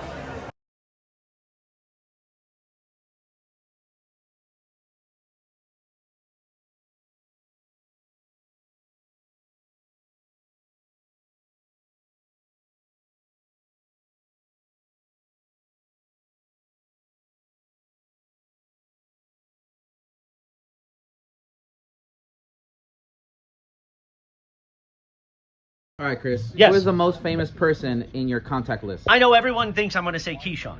And he's pretty famous, right? But I think it's Bob Costas. Bob and I worked together years ago. I've been doing this a really long time, so I have a bunch of people in O'Shea. Can you FaceTime him? FaceTime one of them? Yeah. Oh, yeah, you know I got your back, bro. There he is. There he is. Michael Caine. The actor Michael Caine. Can you FaceTime him? Right now? Yes. Hell no. He's somewhere in England, hasn't made a movie in 20 years. No. Is comedian Bill Engvall. Can you FaceTime him? Right now? Try. Bill. What a surprise. How are you? I'm good. What are you doing? James Worthy, I think, is the most famous person in my contact list. And if I tried calling James Worthy, there's a 1,000% chance he would not answer. James Worthy. You know who's not in the Hall of Fame, who should be, who's in this phone? Who? Steve Mason and John Ireland. They need to be in the Radio Hall of Fame. I mean, I guess maybe Jay-Z, maybe. Wrong. I mean, I don't know if he's that. Yeah, I guess maybe Wrong. Jay-Z. Harbaugh, he's pretty famous. Charles Barkley. J.B. Smoove. Kyrie Irving, he's definitely changed his phone number since his Cleveland days. Well, that's easy. It's Magic Johnson, but the problem is he keeps changing his phone number on me.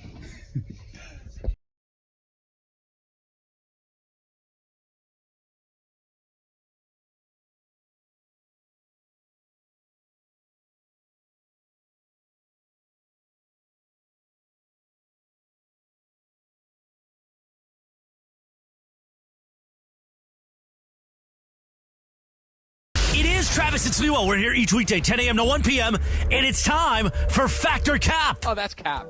That's so cap, Dad. Everything I've said is a cap, but I'm going to go fact. First of all, it's not a cap. It's No, it just is a cap. Welcome to Factor Cap. Hey guys, this Tom Brady trivia stuff it's not very altruistic of me.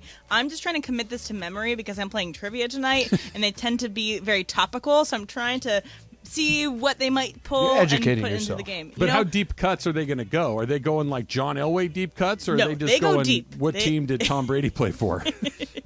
No, they go deep cuts, especially with sports. Like last week they did this one where like what's all these different sayings in sports, and there's like stuff from like rowing and stuff from like cricket and like We'd kill it. yeah, I'm big on the rowing and crickets. Yeah, we can Kitchen is the one I gotta learned. stay out of the kitchen. Yeah. You can go in on a bounce, but you can't play it out of the air. No. My team has been third place the past 2 times we've gone, and there's 2 teams, one called Vampire Baseball, always beats us. Anyway, I'm really pumped up for it, so Good we'll luck. see if I'm sad tomorrow. All right,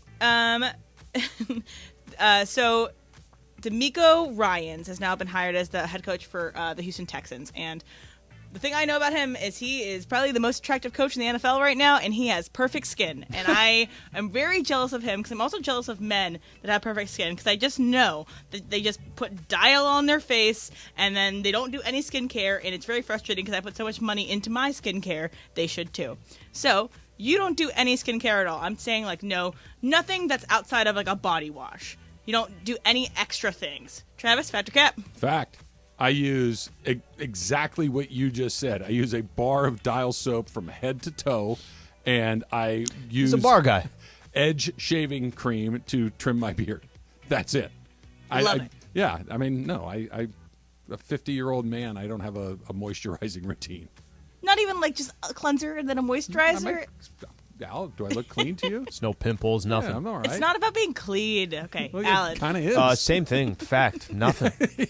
Nothing. And you're a very handsome man, Al. And here's the thing. I never have. I think a lot of This it, annoys too, me so probably has something to do with what you eat. I think that has something to do with it as well. Cookies. As far as if you get, a bunch of zits and everything else. So I do not use anything. I think a lot of other people, whether they do or they don't, I feel like dudes, for the most part, don't. This happened to me this morning. I'm curious if this is a regular thing for Taylor. You answer this too. I woke up, looked at myself in the mirror, and I had like these giant red patches all over my face. Yeah. By the time I was out of the shower, they were gone. I think it might have been the 16 What? cookies. Might Yeah, have been the like not cookies. giant, but I had like these red, Like hives? Or? not hives, but like noticeable patches of skin that were red, all like through this part of my face right here, around my eyes, forehead, Your and my cheekbones. T-zone. Is that what it's called? Yeah. My T-zone. You And take a shower and it's gone? I took a shower, I got out, and because I'm thinking like, okay, maybe it's like a zit or something I need to get rid of. Gone. I hate you guys. Nothing? Taylor, nothing? I've never had what you had, but I also Taylor spends thousands of dollars a month on his face. I don't really think I have great skin, but I don't use anything on my face. I don't use lotion. I actually don't use shaving cream or cologne or anything You're not like supposed that. to use lotion. How do you cut your beard with no shaving cream? Well, I don't really have much of a beard, so Yeah, I just some. just use a razor. Dry? Well, with water, Hot water, I'm assuming there? hot water. Got to yeah. open up well, the pores you a know little you're bit. not in prison, right? You can have shaving cream. Well, if I ever get there, I'll be prepared. Do you ever shave? Do you shave in the shower or you shave in front of a sink? I need a mirror. Okay. Yeah. Yeah, I'm Cell block H Taylor over I'm here. putting- Surprised he doesn't use a bed sheet. I'm definitely Straight putting razor? some on. It's feels so much better to have it on. Yes. But the Well, hot water, especially under water here. is more important than anything When else. you get it under here, you get that rash. That's Yeah. The other week I missed a little bit. I missed a little spot on my sideburn. I didn't notice until I was driving in my truck, so I just took a knife, got it out there. I'm just telling you right now. I call dibs on buying him shaving cream for Christmas. That's I'm calling. Is it going gonna change my life or what? That is the best when you get in your car and you start looking like, what the hell did I just do? How did I forget half of my mustache? And it's always by your mouth, and Yeah. you can't stop. Or right touching under it. the nose Yes. or one of those two. Emily, Yeah. do you have that same problem? Not exactly. No, I See, don't. we I'm got sorry. issues too. Yeah, Our lives are see? very difficult. I know, but I mean, I use shaving cream for my legs. It's whatever. But also, we should use Dollar Shave Club for Taylor. We do that every so often now. So There you go. Dollar Shave Hook it Club. up, Slee. Yeah, there you go. All right, so my friends and I were talking about this when we were watching some Super Bowl, not Super Bowl, the championship games this past weekend, and there's the State Farm commercials, there's the Progressive, there's the AT&T, like each of Whopper, the- Whopper, bacon, Yes. Whopper, that one. Nationwide. But the idea that there's like one person that represents a brand. So there's like Jake from State Farm, there's Flo from Progressive, there's the AT&T girl who doesn't have a name. But you would rather be like a one-hit wonder in a movie. Like this movie did really, really well. You did a one-hit wonder, that's all you got. Than be the face of a brand. That's all people see you is just as the face of the brand. Everywhere you go, you're recognized as, oh, that's Flo from Progressive. Alan, fact or cap? I think I'm going to go with the national sponsor, the State Farm, one of those. This is strictly a business decision.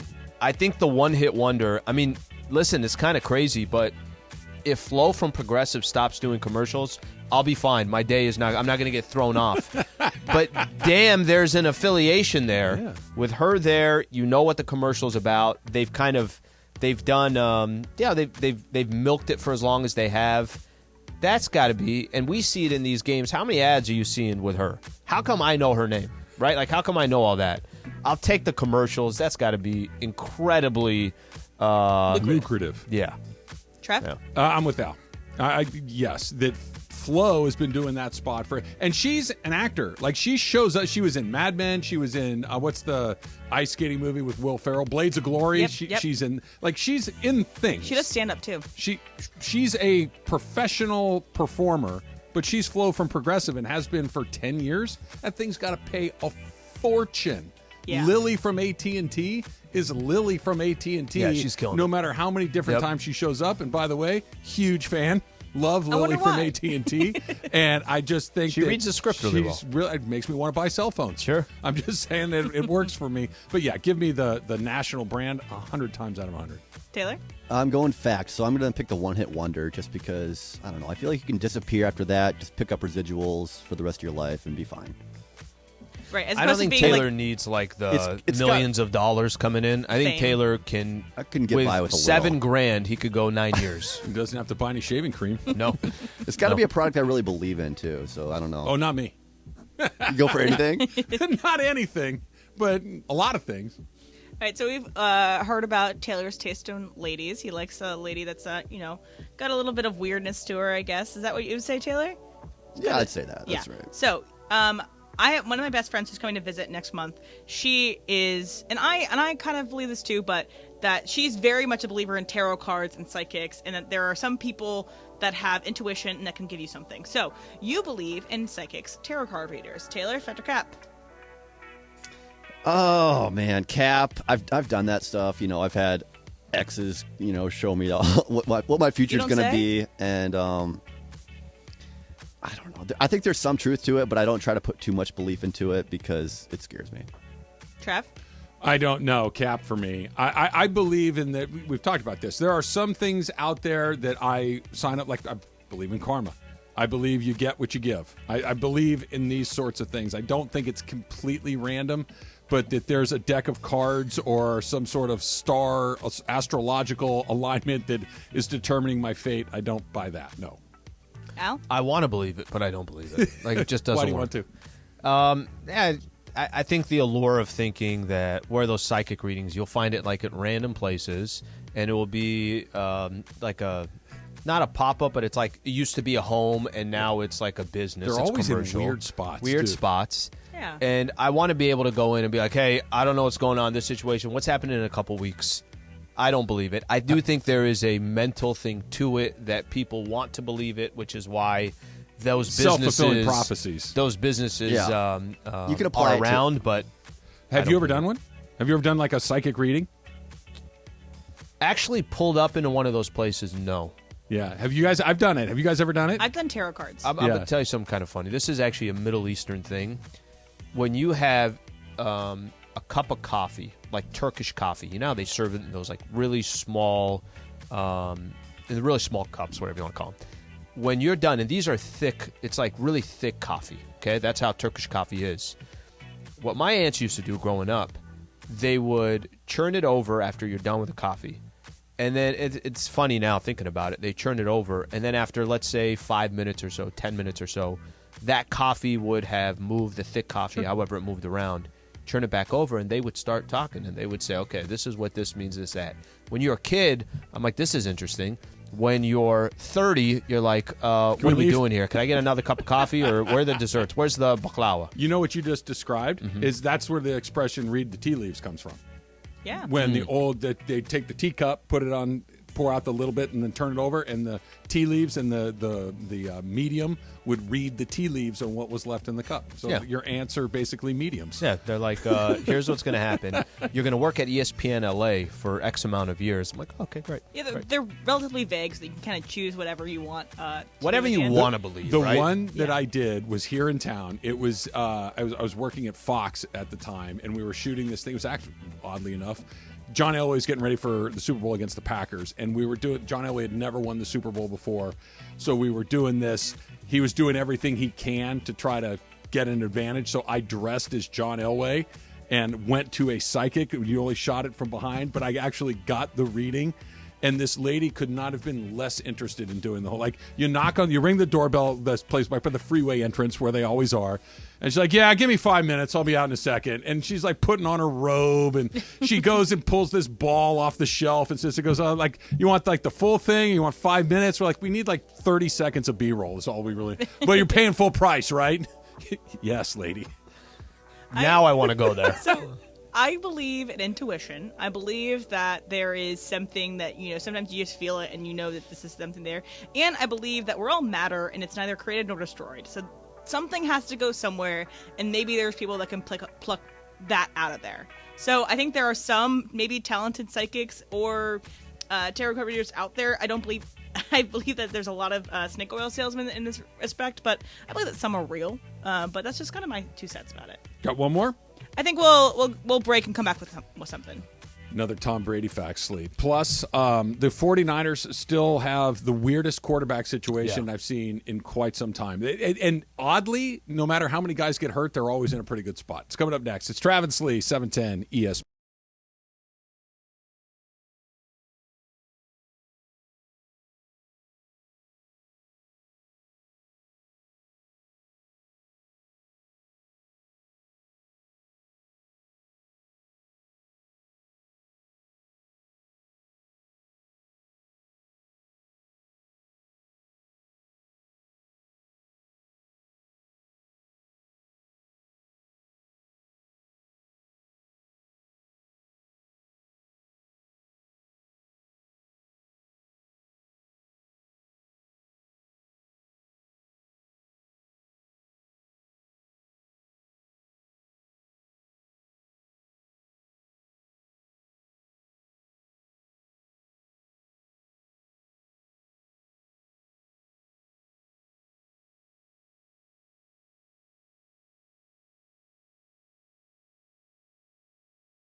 Is where LeBron makes history. The flagship radio station of LeBron and the Lakers. 710 ESPN.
Hey, Laker fans, John Ireland here. Have you downloaded the new ESPN LA app?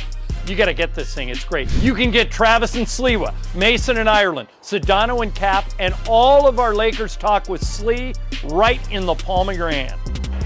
You're just one tap away from everything Lakers. You could even win Lakers tickets. React to the Lakers on ESPN LA app. Download the new ESPN LA app in the App Store or on Google Play.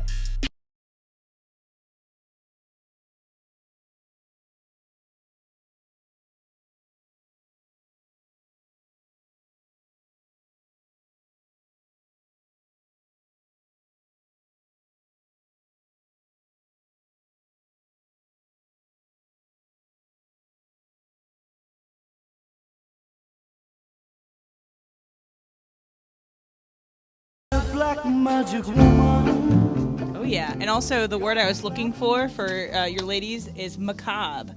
So I was given a vocabulary help with that one.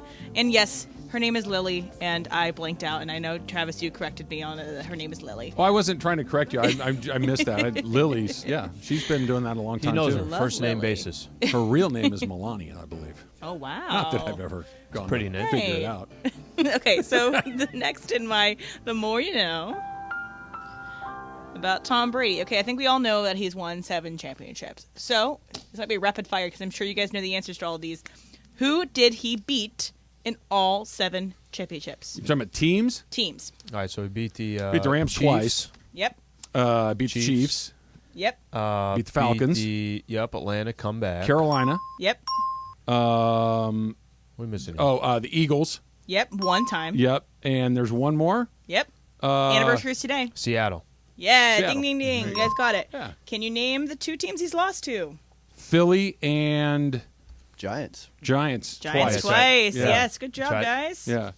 That's it. Philly and the Giants. Eli Manning's 2-0 against Tom Brady in the Super Bowl. That's crazy. Unbelievable. Yeah. That should put you in the Hall of Fame itself. It's so baller, Kinda. too. It's so baller, too, because when you think of Eli, and, however you want to look at his career and everything else, he beat Tom Brady twice. Yeah. He beat Tom Brady twice. And beat a team that was 18-0. 18-0. Coming into the Super Bowl that was smashing people all season long. Emily, look this up for me. I don't know if this is true, but I have like this random nugget that's floating around in my head. I want to say Eli Manning only made the playoffs one other time in his career, other than the 2 times he went and won the Super Bowl. That could be wrong, but that's why I want to check it. I just win Super Bowls. That's how we should If he got in, he was a problem. That's amazing. It's got to. I've always thought that's got to be so weird when you have a brother that is as accomplished as Peyton Manning is, but you've also got this thing that he never did. Yeah, like you're 2 for 2 in the Super Bowl. Manning had a bunch of gut-wrenching losses along the way. Missed a couple of He had two, and it's crazy. Lost a couple more. So he comes back from the 28-3. Mm-hmm. You get the Super Bowl against the Seahawks where they don't hand it off. They throw the pick. I mean, that's the way it goes, right? So Emily and I were having this discussion this morning. Is it just that the Patriots / Tom Brady were that good and they always found a way to win really close games, or were they kind of lucky a handful of times? I think it's the first one. I really do. I don't think you can have the Malcolm Butler thing is pretty insane. lucky. That's insane. Pretty lucky. It's insane. But it's also, in a weird way, I'm just going to jump the route because we got nothing to lose here. If they actually decide to throw the ball, we're going to lose anyways. I'm just going to jump the route. And it was a bad call on the side of Terrible. Carroll. Yes. No. Of course it is. But I'm saying that if you decide to throw the ball, we are going to lose here. I'm just going to jump the route. Nobody's going to get mad at me. I'm just going to, and you couldn't have, you run that play 100 more times. I don't know if that timing is going to work out perfectly the way he did it. But I lean more towards, I give teams or organizations more credit when it comes to that than I do right. luck. Here's the other thing. The 2 giant wins, so for Brady, the 2 giant losses, the David Tyree helmet catch, maybe the most unbelievable. That, if anything, he's a little unlucky that happened the way that it did. Is that Eli scrambling on That's that play Eli too? scrambling okay. around. How about the Eli scrambling to even have that throw 100%. Go off? And the fact that the whistle wasn't blown because it did feel like he was kind of in the grasp a little bit along the way. He escapes. And then the other time they beat him, he basically just threw a jump ball down the left side to Mario Manningham, who goes up and gets it. It's like that led to the game-winning touchdown. That he could very, very easily be 9-1 in Super Bowls. So I think it averaged the out. Eagles one was actually.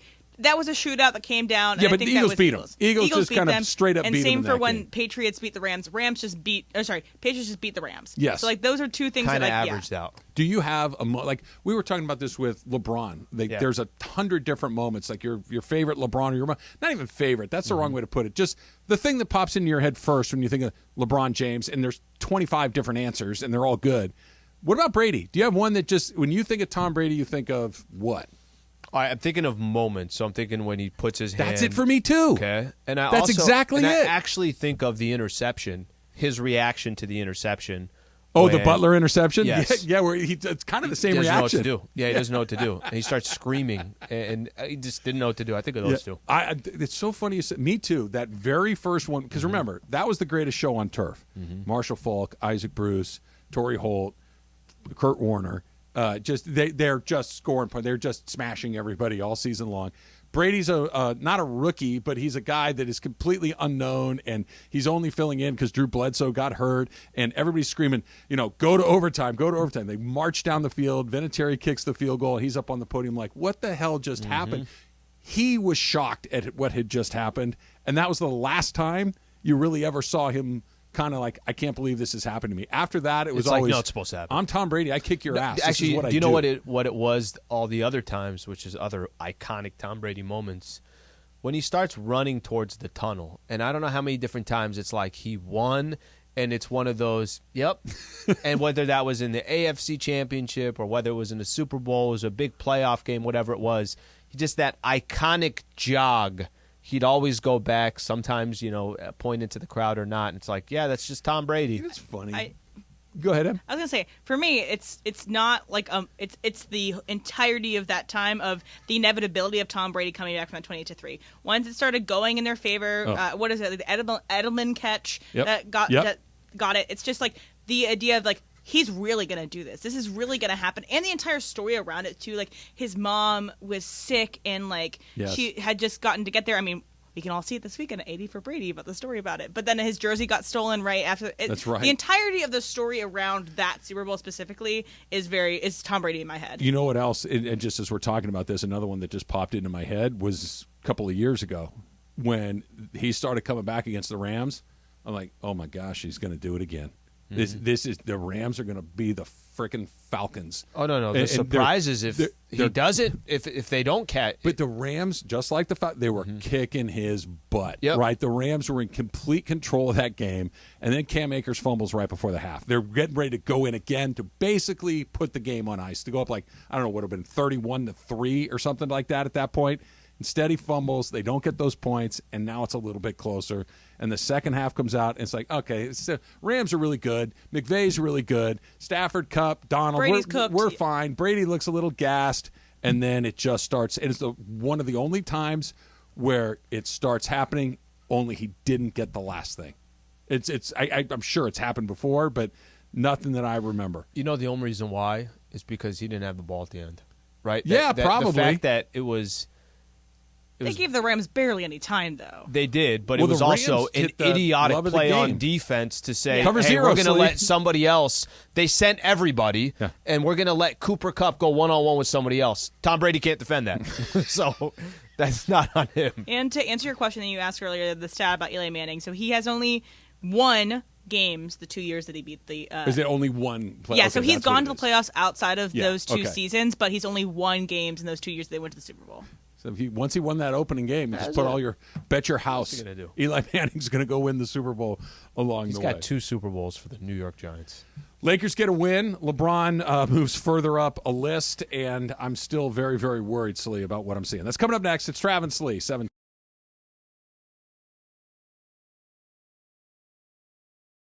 Yo, what's going on, everybody? Hey, we're in the 909. You can see it right here. Food, beer, fandom here at Yamavan. I'm going to tell you this, that on the day of the big game, right here in the 909, for every touchdown scored, we're giving away $1,000. They should never have done this with me, because I'm like, yo, now I want to give away a whole bunch of your money. $1,000 per touchdown on the day of the big game. We'll see you here at the 909 out here at Yamava.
And it is Travis and Sliwa, your Wednesday. Earlier on the show today, George Sedano from the afternoon show, Sedano and Cap, joined the show for Ask Sedano. It says, if you could go back in time, what would be the one thing you'd tell your 20-year-old self to look out for in light of what you now know? I would tell my 20-year-old self, don't argue with Steve Mason over Sean McVay. That's good. Although that was definitely me really just pouring it on thick that day. But I would say to myself, don't pour it on so thick, okay? Just don't do it that. Because he literally texted everyone, you lost a friend that day. Just the most ridiculous, most high school thing I've ever heard of as an adult. So. Just for context, the story there is that Mason got mad because Sedano, years ago, had Sean McVay scheduled for the show when Mason thought that McVay would only be on with Mason in Ireland. And I, too, did receive one of those texts. Quote, you've lost a friend. By the way, you can hear Mason Sedano talk about this, and I'm sure much more, Super Crosstalk today at 3:55 p.m. between Sedano and Cap and Mason in Ireland. Meanwhile, let's get to it. The final hour for your lunch hour. Travis and Sliwa, your Wednesday right now. I didn't know it went back quite that far. I thought this was a more recent Sean McVay battle between Sedano that was a while back. And Mason. I like Morales reading the text. You've lost a friend. Well, there's so much drama leading up to that. I've had friends that you kind of fall out of touch with, and it just the friendship kind of fizzles. Yeah. But I don't know if I've ever had a friendship that just we were friends one day and we weren't the next because of a thing. Have you ever had that? So I got a buddy of mine who I think it's kind of similar. Just look, over time, there's certain people that, and I consider him a friend, but I also don't talk to him very often. I also don't text him very often. It happens. Yeah. Takes it so personal. Oh, really? Yes. What did you do to him? I didn't do anything. The guy had... Maybe that was the problem. No, it is the problem. It is the problem. The problem is that I guess he feels like, but this is so funny to me, when somebody says to you, you know what, you don't reach out, you don't do this, you don't do that. My man, you're not reaching out to me either. Yeah, it's two-way street. It's not like you're reaching out to me and I'm avoiding not texting you or calling you back. I've done that. Kind of works both ways, but that's okay. If somebody was actively reaching out to me and they were like, hey, you're an a-hole, you don't reach out to me, I would say, you're right. Like, I can see that. But The other side of it is you're not reaching out to me, and I'm supposed to. Yeah, sometimes I'm just good. I feel like I've mined that already, and I've decided that I don't need to do it anymore. But not over Sean McVay. I've never lost a friend over me. I don't have to ask Mace about this. We'll have a super crosstalk coming up here a little bit less than 1 hour from right now. I don't know if this qualifies as a senior moment or whatever. I was telling you guys this a second ago.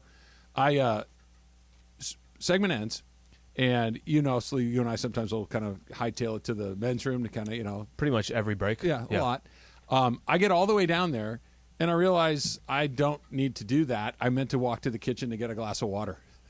I just went to the wrong place for no reason. I think it might be a cookie hangover. It could be a lot of different things. Yeah, a couple questions there. So did you enter the restroom? Yes. Okay, so you get into the restroom. So at this point, are you saying, well, I'm already here. I'm going to wash my hands. I don't need to wash my hands. Like, do you do something just in case if somebody else is there so that you don't walk in and then all of a sudden decide when you make eye contact with somebody else that you're now exiting the restroom without washing your hands? I had gotten further than into the restroom. I had gotten to the point where You were at the stall? I was getting ready to unbuckle.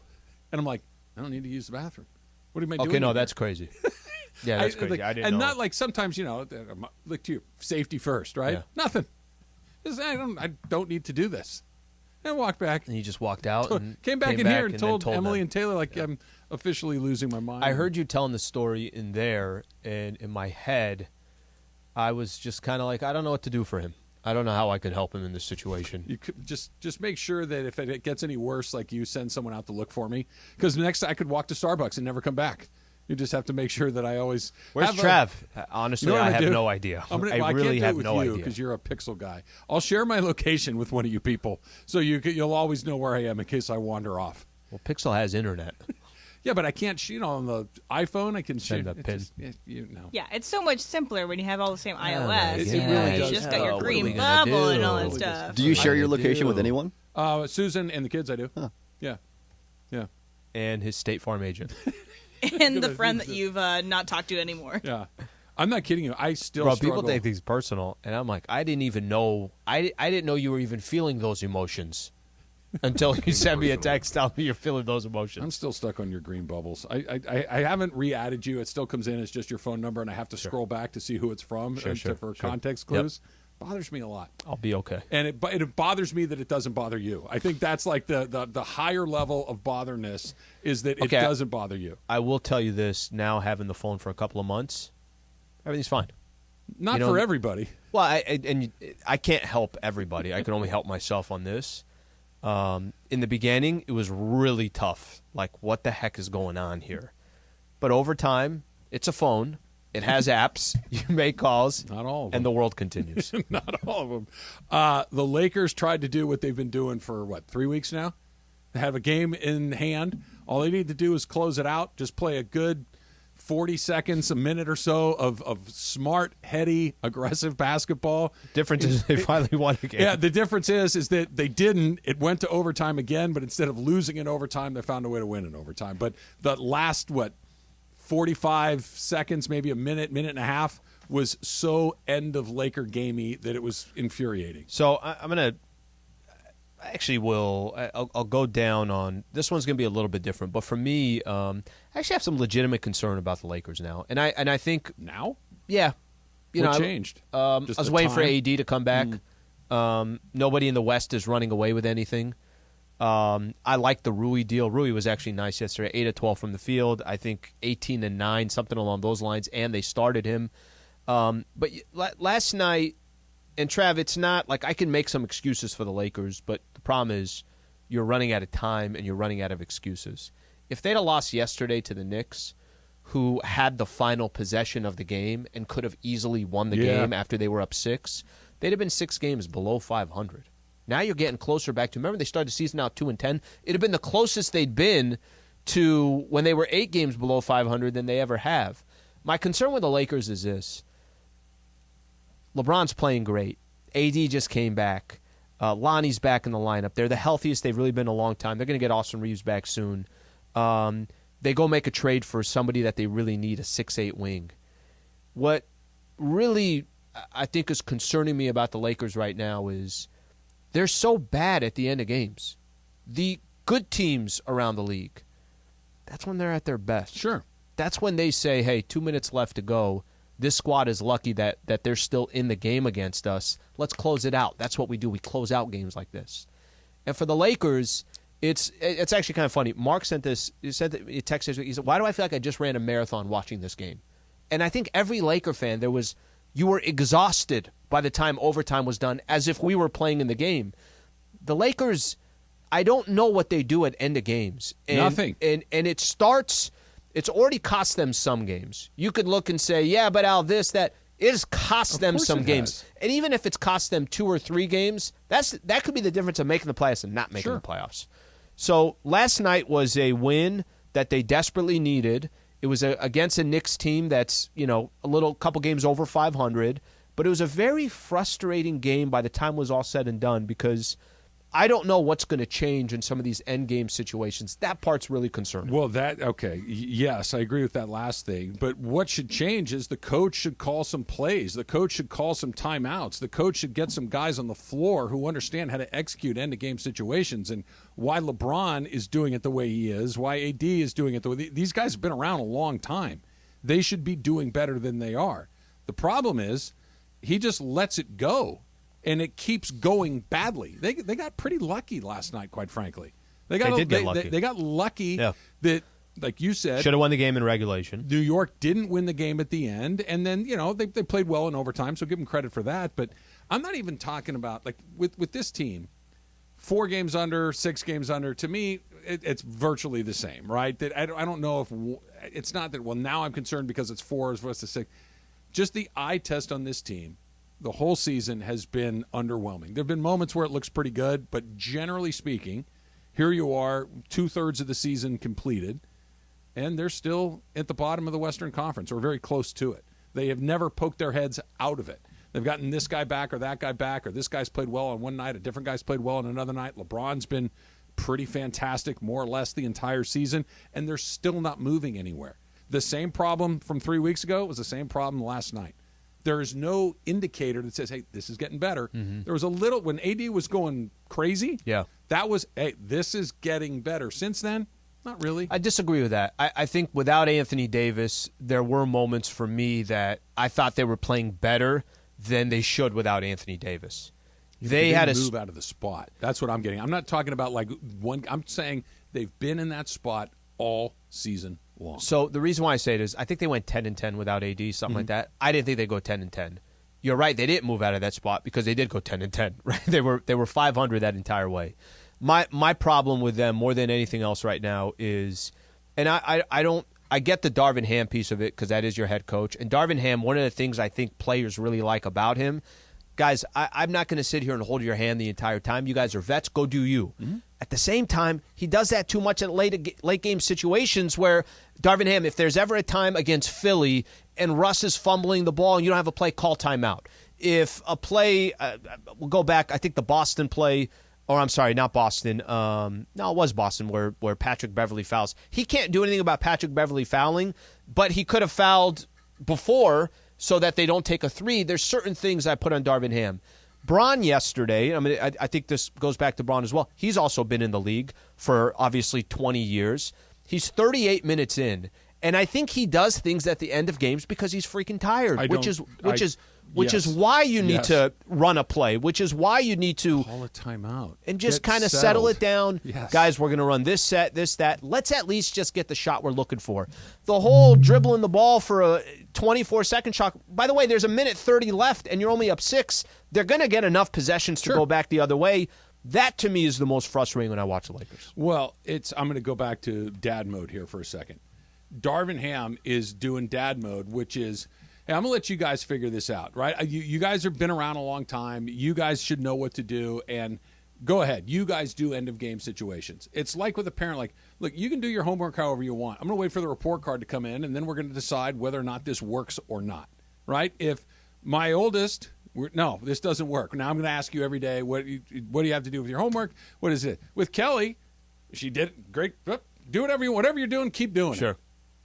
But when the report card comes in and you're blowing it the same way every single night, I got to step in. That's when I have to step in. I have to say, guys, I know that you've been in this league a long time. I know I'm a rookie, but we can't do this. Why are we not defending? Why are we defending the 3-point line? Why are we not doing this? Why aren't we fouling? Why are we taking that foul? Why are we taking such bad shots late in the game, even though, to your point, Al, there's going to be plenty of possessions for the other team to get the ball back. Yeah. This is not just, well, they've been around a long time. Yeah, but they're not winning.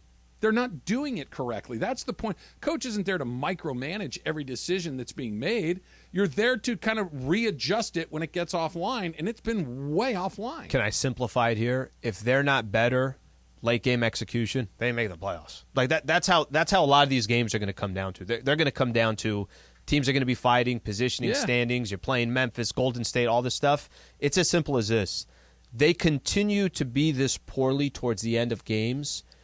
Just not going to get into the postseason. Can I throw a number at you real quick? So Bron's 89 points away from breaking Kareem's record. Yep. I want to apologize to everyone on the show because why 2 weeks ago I didn't say, guys, we're buying up all the OKC tickets and the Bucks tickets. Get in price right now for the I think it's going to happen. He's got to, I think, do 29 a game to get. He's 89 back. 29 a game. So the OKC game, something like that, 29, 30, 28, it's 30, whatever it is. 30 breaks it. 30 a game breaks it by 1. Right. Okay, so the OKC game, which is 3 games away, so you still got a game against the Pacers at Indiana, at New Orleans on Saturday, and then OKC is going to be here at Crypto. Yep. To get in to go see Shai Gilgeous and the other 39 draft picks, which, by the way, give OKC credit, they're playing good. Big Josh Giddey guy. Fair enough. $364 just to get in. And then for the Milwaukee Bucks game, $450 just to get in. Why 2 weeks ago I didn't say, guys, let's round up every penny that we have. Let's go buy these tickets. So they play tomorrow at Indiana, and they play Saturday in New Orleans. Let's say he does 30 and 30. Is he going to play in both of those games? Yeah, there's no back-to-backs at this point, so I think he will be. Because there's a scenario, unlikely, there's a scenario he could break it in New Orleans. It's 45 a game. Right. It's unlikely, but it's not crazy. Mm-hmm. I just wonder if, and I guess maybe it depends a little bit on what the score of the New Orleans game is. If they're up 15 or down 15, maybe, and he's maybe he pull it back so he can do it here. I think he goes off for 90. Well, he could treat that game against New Orleans because it's at the iconic Smoothie King Center. It could be the place that he wants to break it. Yeah. Yeah, but you know what would be weird? The only thing that would be odd, let's say he goes 30 and 30, and now he's 29 away. I think the last thing that I want to see is during that OKC game, like he got 25, and now all of a sudden he's 5 away. And I say that because it's going to happen so quick in the other game that sometimes it being you're in the fourth quarter, it's a little bit later in the game that he breaks it. Yeah. What difference does it make? I just don't want to. You got 25 already in that game. You're 5 points away. Yeah. Everybody who's there, and there's they're going to be 2 minutes left nuts to go in the fourth quarter, and then all of a sudden it's like he didn't break it here. No. He missed 2 shots, and now we're going to do it in Milwaukee. I just drained $360 or whatever. That's gambling, I guess. I in a close game, it would be kind of weird if it happens in like a game that's a basket or two, right? Yeah. Because you're just trying to win the game at that point, and you've got this unbelievable milestone that's looming over. Whereas if he's 5 points short, it's like, well, this is going to happen in the first quarter. You know it's going to happen. You could just sit back and enjoy it. If you bought the OKC game and you're in the fourth quarter and he's 8 points away and you got 6, it's like, oh, that's interesting. An unbelievable achievement, and it feels more national than local to me. It feels like the NBA at large is super plugged into this. Laker fans feel like they're the next tier down. We'll do that next. I want to talk to you about that. That's coming up. It's Travis Sliwa, 710.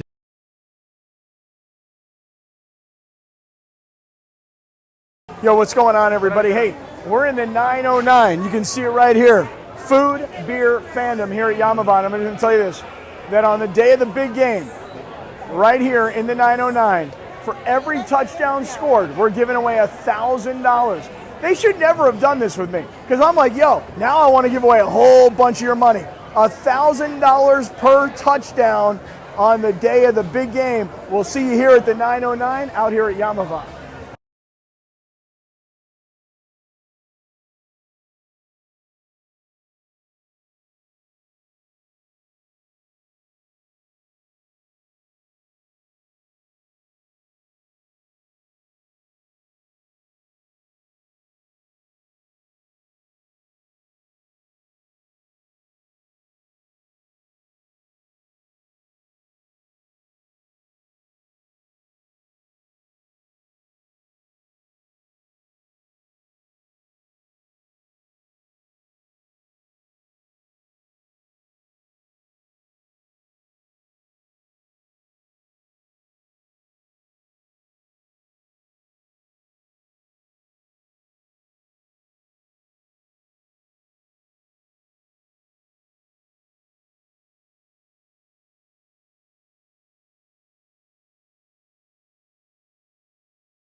So here's another fact in my facts of the day about Tom Brady. Tom Brady's announced his retirement, so here is something the more you know. So Brady has a 35-13 career playoff record, which is a .745 win percentage, more than twice as many wins as any other quarterback in NFL history. Jeez. He's also nearly matched the playoff production of any franchise in NFL history. So, the Patriots have 36 playoff wins in the Super Bowl era. They are tied with 4 teams for the most playoff wins in the Super Bowl era. Sorry, they're one of 4 teams. There are 3 other teams with 36 playoff wins. So what are the other 3 teams? The Niners have to be one of them. Ding. Steelers on there? Ding. Yep. Packers on there? Nope. So, okay, I'm not giving this my answer. I want you to workshop this for me for a second.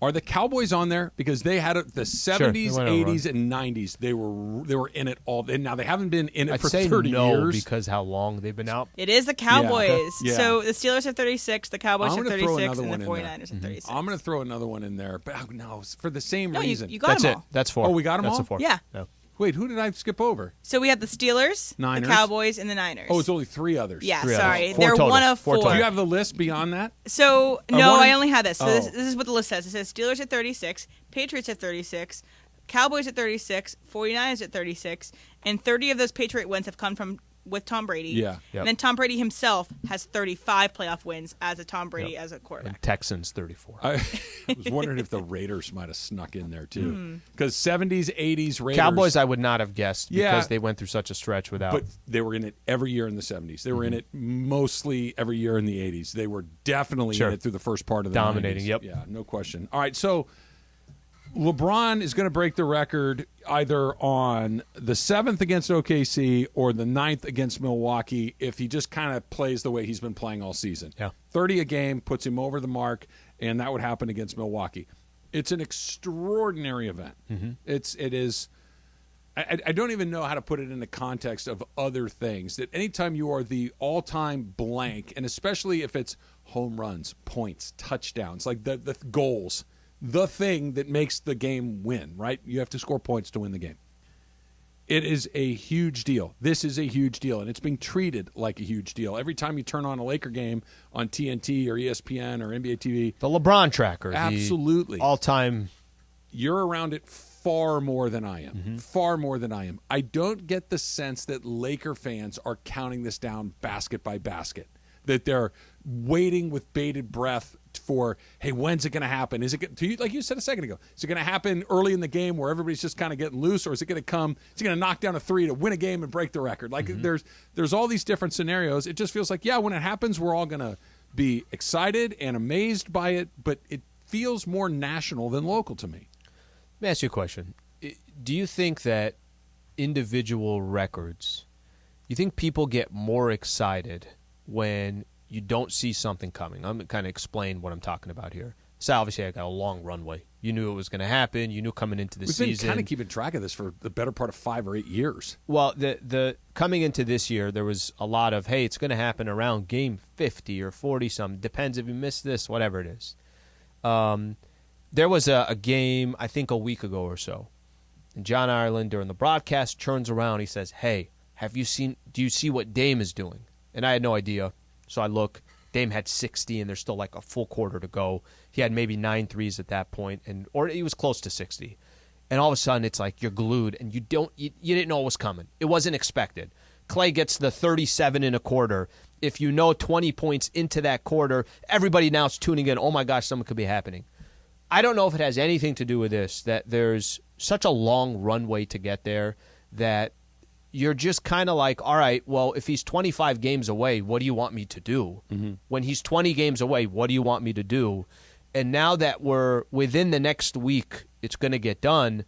I think the attention that it's getting, I'm not surprised by it. I think when you think of LeBron James, he didn't play 20 years with the Los Angeles Lakers. You have an appreciation and a respect for LeBron James of what he's done to the game and how he's done it from his first game against the Sacramento Kings, the Game 7 against Cleveland, the Miami years, whether you liked it or not. I think you have an appreciation for LeBron James and what he's done. He helped the Lakers win championship number 17. He tied the Boston Celtics, and he is the main reason because of that. I think at the same time, you're never going to have a connection to Bron like you would for some of these other Laker greats. Go look up, go see the jerseys that are retired. A connection to Kobe, you can't touch. A connection to Magic, you can't touch. A connection with Kareem, James Worthy, even some of these guys that, I say Worthy, I'm using Worthy as Worthy has a connection to Laker fans. Sure. And I think with LeBron, you try as best as you can to Tom Brady retired today again, but he retired. And instantly in my head, it's like, did I appreciate what this dude was doing every week? I don't know if I can appreciate every week what he's doing when he's doing it. And I think we're going to say the same thing about LeBron James. I think there's an appreciation there, but I think it's a little different. Yeah, it's very different. It's very, very different because of what you said, that LeBron has played for 3 different teams, 4 if you want to count Cleveland twice, right? That this is his team that he's probably least identified with, right? And maybe not. Maybe by the time it's all said and done, especially if he wins another championship with the Lakers, maybe the Lakers and the Heat can kind of be on equal footing. But I agree. Between the 3, the Heatles, that was a thing. They went to the finals 4 years in a row, right? They went to you go to the finals 4 years in a row. It's a big deal. He played with 2 other transcendent players, and they were just amazing. That this is where it's going to happen. Feels like I love it's. Respect, it's admiration, it's all those things, but it's not, oh my gosh. It just doesn't have that personal connection the way that if it were Kobe Bryant, it would be different. Not better or worse, but it would be just very, very different if it were somebody like that. And you said something that I hadn't really thought about before. Like it would be different for Cleveland if he was there today and he was about to break that record. For sure it would, because that's where where it feels like his team. Like at the end of the day, fast forward 40 years, you're going to think of LeBron as a Cleveland Cav, I think. I think that's the way that it's going to go. I hadn't thought about it until you said it like this. This is a record of inevitability. This was I remember when I was doing pre and post, saying to Ireland, and I haven't done the Laker games in 5 or 6 years, saying to him, I said, if LeBron continues to average 25 points a game, he's going to break the record right here. We're kind of like, yeah, and it wasn't a crazy thing. He doesn't get hurt. All of these things, like it was just inevitable. It was a long way away, but it was inevitable. For instance, Cal Ripken, when he broke that record, there was always this, hey, look, he could get hit by a pitch and break his hand, and this thing comes to an end every time he goes to bat. It wasn't inevitable. It was a home run record. You're not guaranteed. You could go a week without hitting a home run, 2 weeks. LeBron James is going to score 25 points every night. Maybe once in a blue moon he'll get 20. Once in a blue moon he'll get 50. It was more going to be a question of is he going to be able to play the games? That's it. It was a record of inevitability, and now the finish line is right here, and it's amazing. But there really was never a moment where you thought he wasn't going to get here, and I think that's exactly right. I didn't know if Mark McGwire was going to catch Roger Maris. I didn't know if Barry Bonds was going to catch Hank Aaron. You just didn't know. I didn't know if Cal Ripken was going to catch Lou Gehrig because there was this uncertainty if it could keep going, if they would get cold, if they would get old, if they would get hurt. LeBron was so that over the last year and especially over the last couple of months, it's just inevitable. He's that consistent and reliable and good that this was coming. And now that it's here, it's like, well, of course it is. We knew it's been coming for 5 years. So I'm going to give... I don't know how much this weighs into it. Maybe it has some way, maybe it doesn't. The Lakers right now are in 13th place in the Western Conference. That doesn't help either. And by the way, LeBron has nothing to do with it.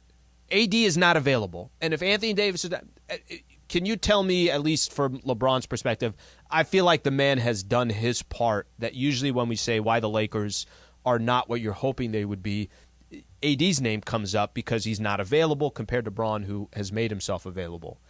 Being at these games since post-COVID, and when fans are in there, it's as when Bron does something, it is as it's as rocking as the place can get when LeBron James does something. Whether he gets a dunk, he gets the place rocking. But I think there's a lot of times too. What's the performance of the team look like can also change some of it. The performance of the team is 4 games below 500. They're 13th in the West. And maybe if they had the Memphis record or the Denver record or the Sacramento record, maybe it is a little bit different. You know what it is. He's too good. It really is. It's just this was never a question of whether he was going to get here. There was a question whether Barry Bonds would catch Hank Aaron. There's a question whether Cal Ripken would. It just, you never really knew for. And with LeBron, it's like, he's going to do it. Like you took it for granted that it's going to happen. He's going to do it. That only there wasn't suspense. Only something so unforeseen was going to prevent this from happening. Yeah. And it didn't. That he's too good. Yeah, I'm 20 years in and I'm putting up 30 a night and everybody's like, yeah, fine. That's stupid. That is stupid. That he's going to bury Kareem. Mm-hmm. He's going to score 40,000 points. Oh, yeah. No, that's no question about right? it. Right? Yep. And it's going to be like, yeah, that's stupid. And we're going to say, it was cool. Way to go. Top 4 in assists. Stop. Freddie Freeman was talking yesterday, and Al, I like that the Dodgers are a little bit salty. I'm enjoying it. It's coming up next. Travis Sliwa, 710 ESPN.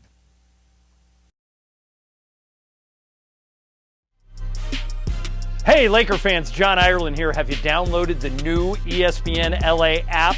You got to get this thing. It's great. You can get Travis and Sliwa, Mason and Ireland, Sedano and Cap, and all of our Lakers talk with Slee right in the palm of your hand. You're just one tap away from everything Lakers. You could even win Lakers tickets. React to the Lakers on ESPN LA app. Download the new ESPN LA app in the App Store or on Google Play.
On 710 ESPN. Travis Rogers, Alan Sliwa. I already have my hands on my knees and I'm breathing hard like Travis and Sliwa on 710 ESPN. All right, guys, since this is the last segment before the dump, I'm going to get some of my Tom Brady facts out of the way before the end of the show. And the more you know about Tom Brady. All right, so who has the most touchdowns from Tom Brady? It's got to be Gronk, right? Alan? Yeah, I think that's the obvious one. How many years did they play together? Well, 2 in Tampa, and then however many they had. Let's say it was 6. It's not going to be Green like Bay. That's 8. It's not going to be Welker. I don't think it's going to be something like that. Randy Moss wasn't there long enough. No, he wasn't. It's got to be Gronk. It is Gronk, and it's not even close. Yeah. So it's Gronk by a mile, and also because he was in Buccaneers with him too. So Who's 11th on that list? Do you have who's second? Second in the touchdowns is, I have it right here, Randy Moss, 39. Yeah. Randy Moss was in that short period of a time. Yeah. Oh my! It was crazy. He was on that team that went 18-0. Yeah. And I mean, he was scoring. It felt like he scored 3 touchdowns. Best is when he game. just ran. Just ran straight. I don't Let's throw know. the ball up. How does this sound? How about 6'5", fastest guy in the league, jump higher than anyone in the league, and really, really good at playing football.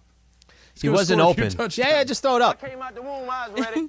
All right, so I have another one. I have 2 more, and then I'll step aside. So this is Brady is the 4th player in the NFL, NBA, MLB, NHL history to win multiple titles after their 40th birthday, joining whom? It's 3 other people. 3 other people, multiple titles. Multiple titles after 40. I'm gonna throw, and I have no idea how long he played for. Bill Russell there? I don't think he played till 40. I don't think so either. Kareem, I don't think they were. Oh no, Kareem. Kareem might be on the list. Is Kareem on the list? That is one. That is Kareem Abdul-Jabbar. Okay. After 40. Gretzky, I don't think had multiple after. Oh, is there a hockey player on the list? It is not hockey players. It's actually 2 MLB players. 2 MLB. I was going to say like a Chris Chelios who played. Probably till he go was back 85. to your. After 40, the guys didn't play after 40 in the 50s, 60s, and 70s. Is it fairly modern? I have no idea. I don't even know who these people are. So Definitely Wally Joyner. Yeah, I don't know. So it's Jack Quinn and Enos Slaughter. Enos Slaughter. So I did not know who. Taylor, he was mouthing it to me. Taylor, Enos, he had of course. it. Who was the first one you said? Jack Quinn. So who knows? And my last one is good dude. Tom Brady was drafted in the 18th round of the MLB draft in 1995 by the Montreal Expos. So he was the last active professional athlete that was drafted by the Montreal Expos. That's a good one. It's cool. I like that. The Expos, by the way, should be brought back for no other reason. You know what I'm going to say.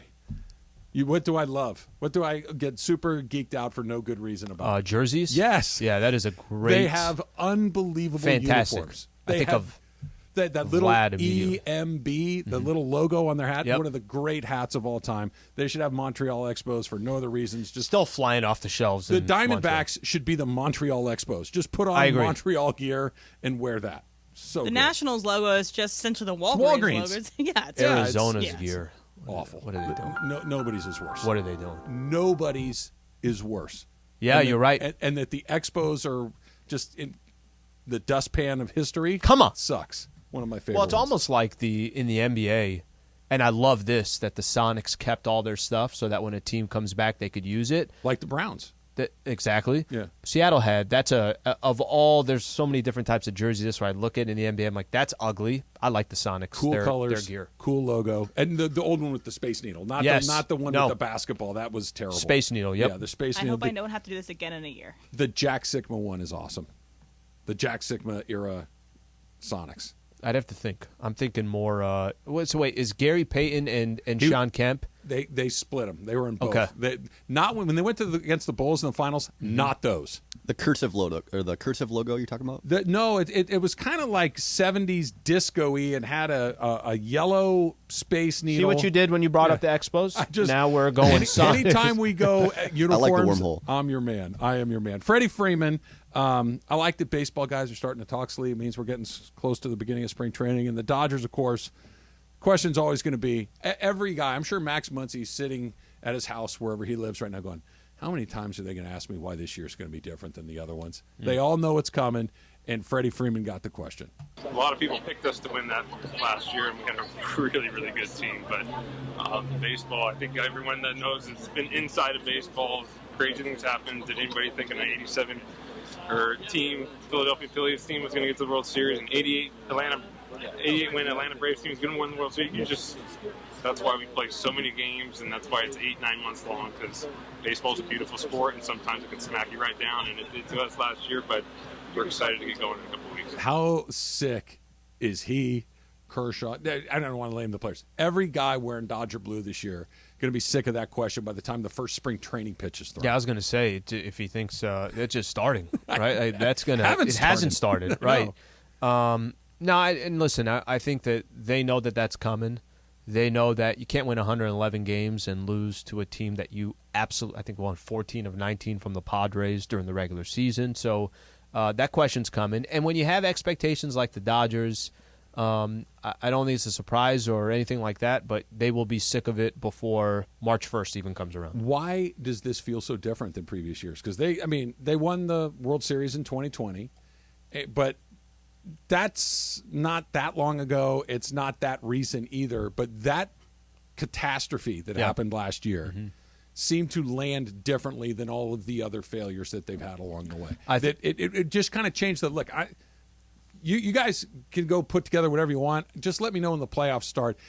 My feeling has been that since they lost last year, but it feels like it's kind of in the universe for everybody. Like, I don't want to hear who you got, who you didn't get. Just let me know when October gets here and let me know why it's going to be different. I think last year was different because you do have a history of that. So that's already there. People are already thinking about it. When you're going into game one, Dodgers playoff game, I'm not saying that you spend all your time thinking of the Braves and the Nationals, but it's there. And it's not like there is some weight on that. But last year at the beginning of the year, did you get that sense that I don't care what happens during the regular season, it's only the World Series? There was like, oh my gosh, this team's amazing. Freddie Freeman's here. There was this excitement about the regular season that feels missing. I 100% got the feeling that you said.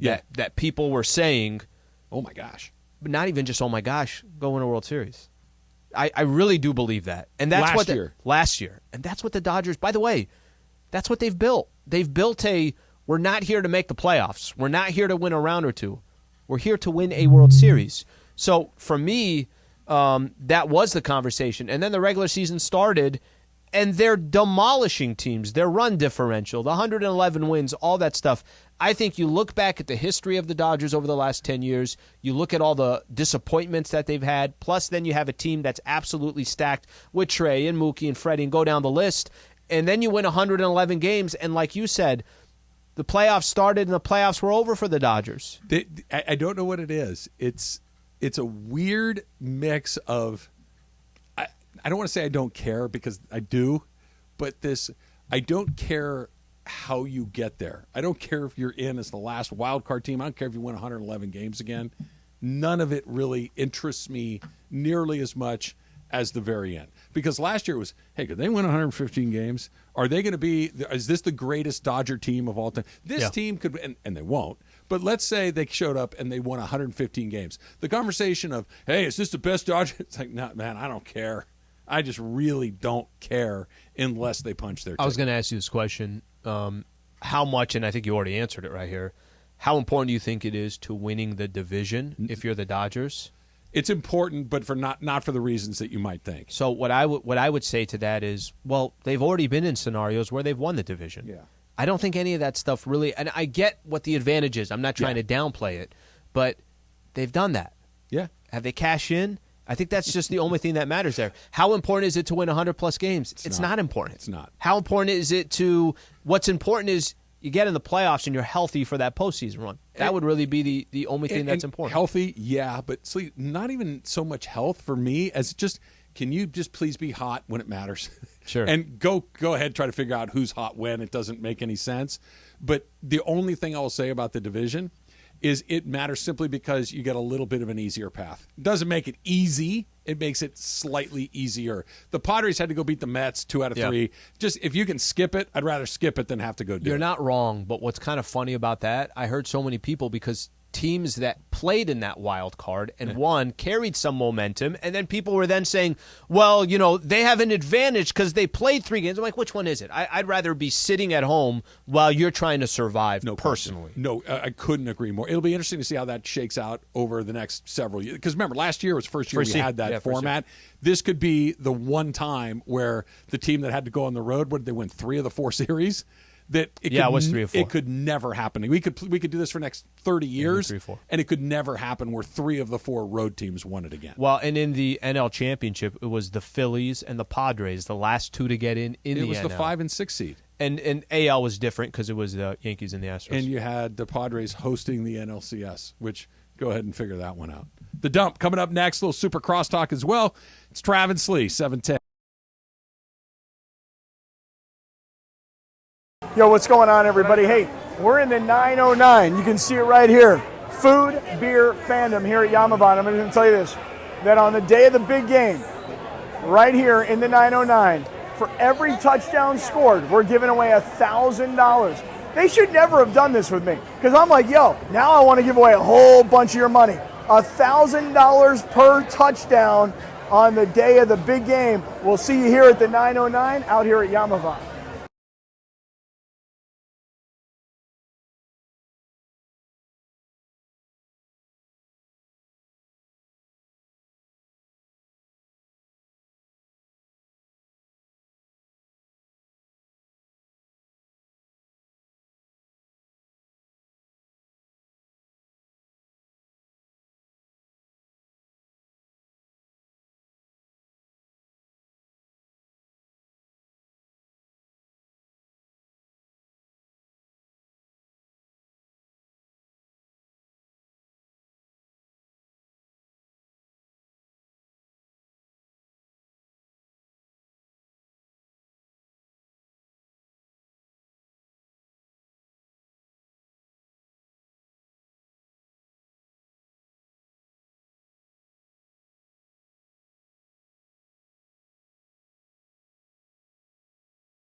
Terms and conditions apply.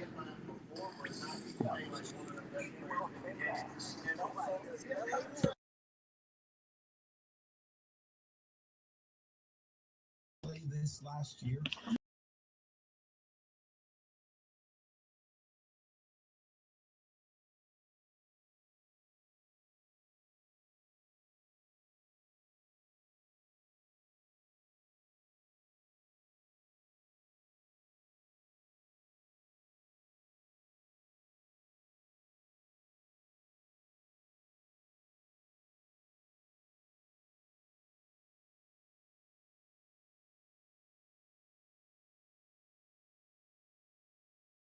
Today, Emily, are you celebrating? I am celebrating by working in sports. It's crazy, and it's something that I, as a young age, I always wanted to do, and I give my props to my parents and to people in my life that like never said I couldn't do anything. Always gave me all the avenues in which I could go and achieve these things. And I just want to give a special shout out to the other ladies at the station. On the content side, we got Laura, Lindsay, Rebecca, and then obviously led by our fearless leader, Amanda. Sure. Got Momo. All these great women here at work that make every day a little easier. And I also want to give a shout out to my mentor, Amanda. Anna Catherine Clay in college. And if any girls, women out there that are looking into it, they're looking into going I to made the face, don't you? I do. Yeah. They're looking into sports, into media like this. It's there are great women here that can support you and lift you up, and I think that should be celebrated. Very well said. Awesome. Very well said. As my wife was an athlete, right? She was I'll give her a quick little shout out right here. She was the Pacific League Player of the Year her senior year in high school in girls volleyball. She was on the track team. She was on the soccer team. She was the Athlete of the Year at Arcadia High class in 1989. She was an athlete. And I just kind of thought that this is what girls do, right? They play sports and they kick ass at these things. And it all of these things, like what you said, it's so nice to hear it. But I keep coming back to this. It's so much fun to play, whether you're a boy, a girl. You know, course. it's just fun to be on a team. It's fun to be on a basketball team or a soccer team and just kind of run around out there. And I don't care if you never score a goal or a basket. That bus ride to the game in high school is awesome. Calling your coach names when they can't hear you is awesome. And you only get that through sports. You don't go to chemistry lab and talk about how much you can't stand this guy or that team. It's very unique to sports. I'm glad everybody gets to experience it. Both my nieces, and they kind of grew up doing this as well, they love it. Soccer, volleyball. They became big NBA fans. Like, you get it at a certain age, and it kind of grows with you, especially if you play at a certain age. So it's great. So much fun, and I'm glad that everybody gets to experience that. Harry Styles turns 29 today. Ayo. Big day. Anybody want to help me out here?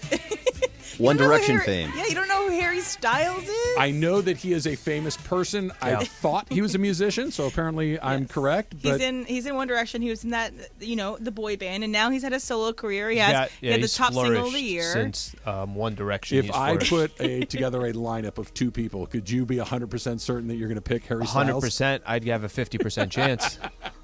He had the top song of the year, as it was. I believe you. I'm not. We're not questioning his Fame. resume. That's not what we're questioning. I know he's famous. I just don't know who he is. If he walked in tomorrow, and I would just say, oh my God. Well, good-looking sales rep. I'm good look. I would say, is Parker's friend? I'd have no idea.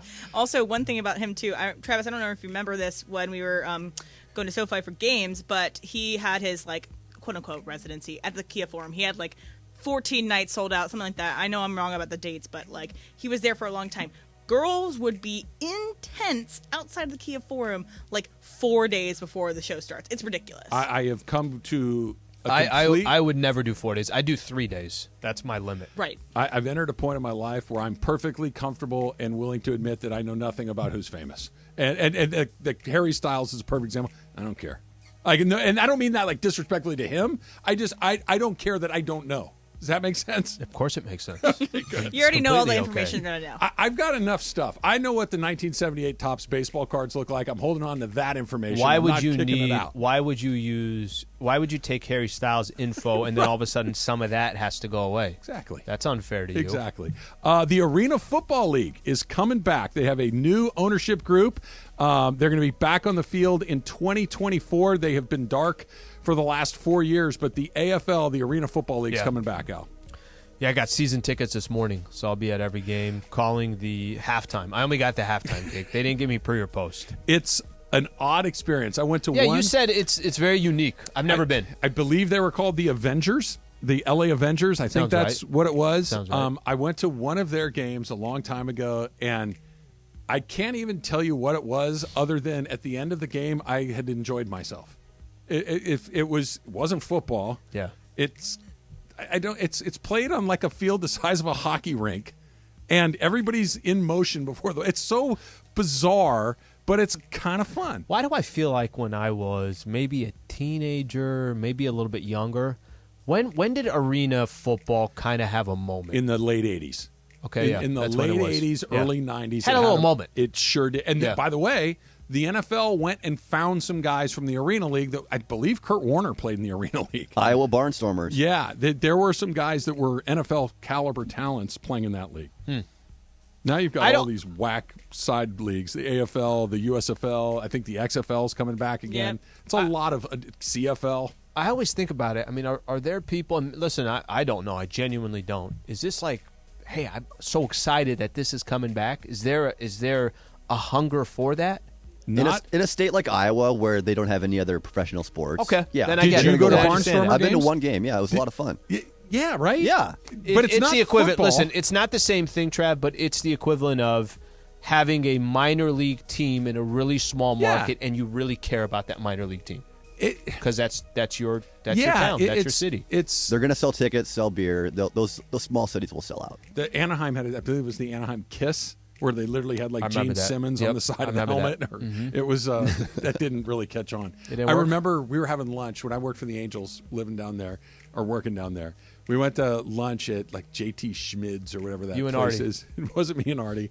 And all of a sudden, they 2 or 3 big guys come in, unusually large human beings, 6'4", broad, big, barrel-chested dudes.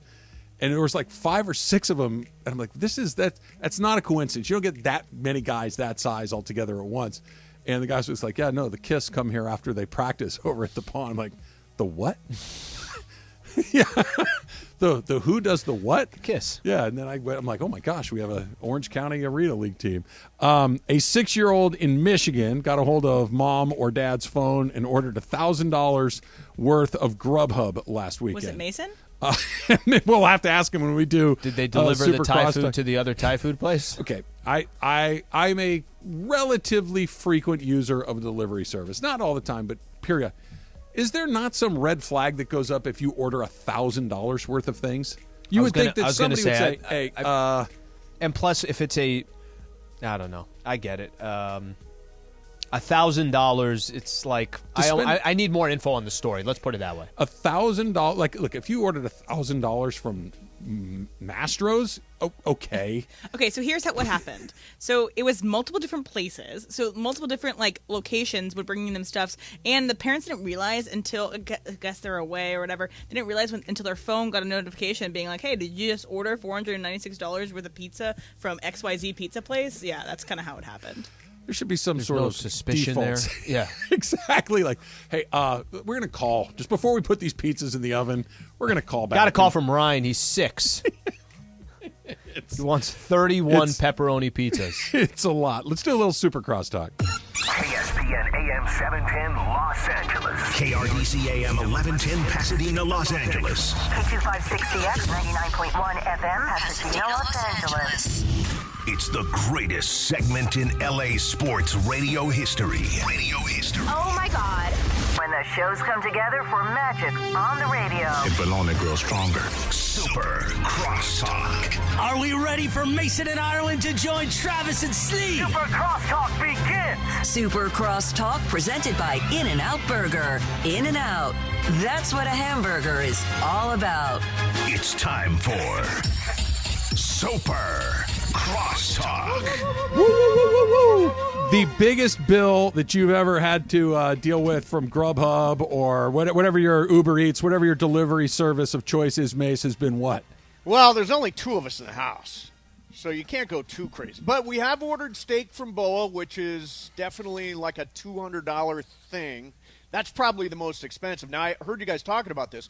I am extremely proud of myself and Juan because not a single time in the month of January did we have any food delivered. Wow. Really? Yes, that was the big New Year's resolution. Stop ordering Grubhub and Uber Eats and Postmates and all that stuff.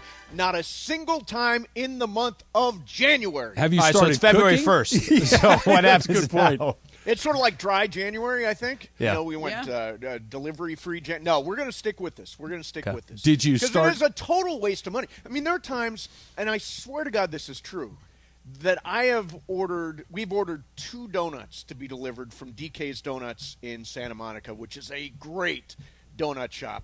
But just 2 donuts, so there's like a $10 charge to deliver 2 donuts. It is such a colossal waste of money. How good was that donut? How good was a donut when you were eating it? You know what it was? I'll tell you what it was. It was like one of those old fashions dunked in chocolate, and then it's got kind of that hard chocolate shell. Double dip. What? Let me ask you this: what time of day were these donuts delivered? Well, I would say they were prime time. Okay, that's what I'm saying. And by the way, $10 to deliver the 2 donuts you just described at prime time, you would have paid triple. Yeah, absolutely. No, 10 o'clock at night, you don't pay as big a service charge as you do earlier in the day. But no, we're done with that. We're done with that until we're not. Momo, are you a food delivery service person? Yes. Yeah. It's pretty bad. A lot? I go through stages. Like there was times, especially when I first had the baby, it was like, did we just order Postmates for the 4th time today? 4 times in one day? Like, because I'll get something and my awesome. husband will get something and they'll be like, oh, I want something else for dinner. Like, like each of us was ordering like from a different place. I was like, what is happening right now? This So is like ridiculous. one person's going cheesecake, the other person's going P.F. Chang's? No, Nevin's more like ordering some Taco Bell, and I'm like, come on, really? Really ordering Taco Yeah, Bell? and I'll be like a Jersey Mike's, or I'll order Okay. some kind of sandwich place all the time. Is this because you shouldn't be driving, or is this just pure laziness? Well, I mean, I literally was like, especially when we had the newborn. I mean, Yeah. I was like, Yeah. I'm not going anywhere. Send Nevin out to go get it. Yeah, I need him here too. I'd rather Two him just kids, be you gotta here. watch Yeah, one he's of got to them. watch the toddler. By the way, Taco when I Bell's say around the corner. It when I really say is we're around not the corner. having It's so ridiculous. When I say we're not having anything delivered, it does mean that there is a donut shop within. I won't call walking distance. I'll call it stumbling distance. That helps. That helps. It's so stupid how much money it costs, though, Mace. You're right. It's a joke. I'm like, I'll be sitting there and I get alerts on my phone when Nevin orders the Postmates. I'll be like, $38 from Taco Bell. I'm like, what can you get for $38? Like, God, like I got like 2 burritos. How many Mexican pizzas is that? I think I've told you guys this story before. I was up in Northern California. I was playing in a golf tournament with some buddies, just a little thing that we do with a bunch of our college guys. But there's a little bit of money in the pot, right? So we won the tournament one year, and I won. It was like, I don't know, it was like $500, and I was 26 or 7 years. A lot of money to me at the time. And it still is a lot of money. And we're driving back. We were in a cab, of all things. This was pre-Uber and everything else. And I had $500 in my pocket, and I decided we're going to Taco Bell. And I'm in line. We've been having a good time all day long. And there's this family in line behind me. And I said to the guy, I turned around and said, you know what? On me. Whatever you guys want, get whatever you want. I just want a little money, and I'm in a good mood. This guy ordered more food for him, his went wife, to work. and it was, the little trays they put the food on? Yes. It was a mountain of tacos on that tray. It was like $49. Do you know how hard it is to spend $50 at Taco Bell? It's impossible to do. That Gotta Nevin work at did it. it is impressive. For Devin, it's a Wednesday. Yeah, Nevin. It's not that. Or Nevin. It's okay. Everybody calls him Don't worry, Nordberg or Sliwa doesn't Neville. remember anything about anything. This is He easy. doesn't This is remember easy. your Phil husband's Nevin name. and Yeah. Nevin it is. I got it. Yeah, you'll remember. That's You know it. what? I got You know it. what? The thing that bugs me the most is that he goes on like an Atkins diet. Sometimes he'll be like, "Oh, I'll put on some weight. I'm gonna do my no carbs," and he'll eat the most unhealthy food. I'll come home, and he's got like a plate of 5 hot dogs with bacon and cheese on it. Just the hot dog with bacon, and it smells disgusting. Like it's like all that processed meat, because it's not like he cooks it good. He cooks it like in the microwave or something, right? And then then he'll come in to me at the end of the week. Hey, guess what? I lost 4 pounds this week. So I hate that. Come on. By the way, the Atkins thing was gigantic. What, Yeah. 20? Huge. Now they're doing keto. About 20 which is years ago. A variation of Atkins. But about 20 years ago, Atkins was huge. So when good. When I was on in New York, Dr. Atkins was a regular guest. Yeah. The Dr. Atkins. Yes. And he was evangelizing about the Atkins diet. And I remember taking like a whole bunch of pastrami, throwing it in a frying pan, throwing Swiss cheese on I'm on it. a diet. Like as much meat and cheese Yes. as you wanted. It was crazy. Yeah, Devin orders Taco Bell, and he'll just order like 5 burritos and just not scoop it eat the out. tortilla. Oh, Mama, which part of the valley did you grow up in?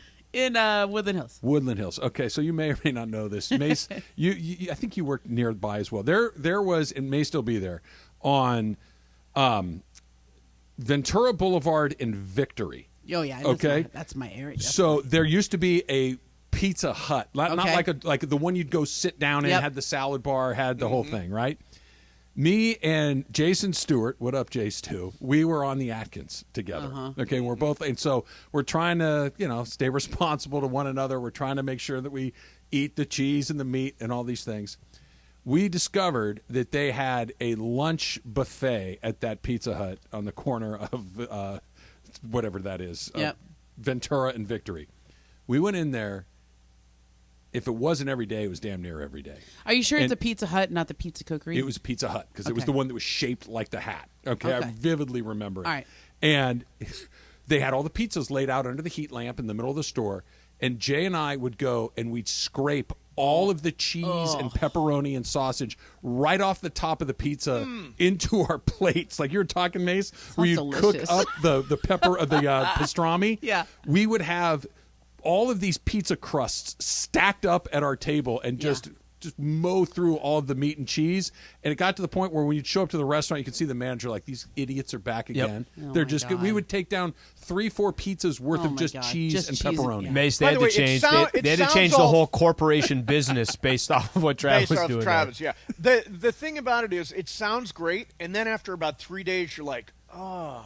No, not more meat and just cheese wanted an apple. and bacon. 100%. Doesn't Morales do this? Didn't he do like the Atkins bacon diet like or a something pound like of that? bacon. He was doing multiple pounds of bacon. He was doing bacon and coffee. Yeah, bacon that's and what coffee. it was. I used to go to Starbucks, and they would say like, you when you were doing Atkins, you had to order. You don't get it with any milk, or you get it with heavy cream. Yes. Sure. So you're like, can I get an iced coffee with heavy cream? And Right. Turns it in like a milkshake. It's delicious. It's like eating straight fat. By the way, I just pulled up. Dr. Atkins weighed 258 pounds when he died. Now, I knew him. What's wrong with that? Why'd you say it like that? He was probably 5'9" or something. He was not a tall man, but What was his 258 pounds. Yeah, I have no idea. He fell. He fell. That's how he died. He died at age 72, but he weighed 258 pounds. I don't think that diet was working at the end. No. Hey, we got the over on 70, I guess. What is the average right now? Are we up to 80 yet for men, Mace? I heard we were 74. Oh, okay. That's it for men. It. Yeah, women are a little more, slightly higher, typically a year or two. Yeah. Yeah. Would you take 74 right now, Mace? Yeah.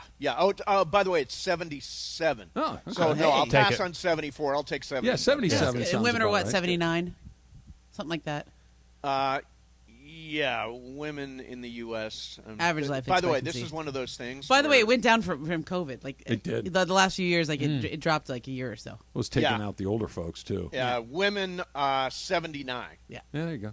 Would you take 79, or you're going to get the good. over there? I'm gonna go with the over. Yeah. I'm gonna get in shape. I walk every night. All right. How many steps do you walk, Momo? I go like a mile or two every night. That's pretty good. Yeah. Yeah, Well, that's I started doing that. Was like the best way to lose weight, but also to just anxiety at night. I tend to be like a nighttime anxiety person. So if I just get out and just get some fresh air, I'm good. Yeah, I'm at 7,083 steps so far. Do you wear like That's a good. Fitbit, or you just look at your phone, or what are you doing? I've got one of them Apple Watches. Oh, okay. You should but pace back and 7,000 forth by during this the time is show. pretty good. Do you just do laps in your living room to get to Not a bad 10,000? idea. He has a Anything to get 50-foot those steps. headset cord. So Brady, this one stick? Is he done? Oh yeah, he's got to be done. Yeah, I right? think he's done. He basically apologized that we went through this song and dance again, and he So- said in this one you only get one big tearful apology good. Yeah. once, but this was short, sweet, and farewell. Obviously, selfie video. I don't think anyone Yeah. filmed that. Like I feel It's like a weird I can see angle. Yeah, it was a weird angle. It was a weird angle. It was like he literally just woke up this morning and said, "I'm going to do this." I think I agree with you guys with one possible exception. I want to save 2%. I Me want to too. hold 2% back. Really? Yes. Me too. I'm curious what yours is, Ramona, because mine is basically this scenario that we just saw with the 49ers. And I'm not talking about in the NFC Championship game. I'm talking Trey Lance gets hurt. Here comes the backup who you trust theoretically.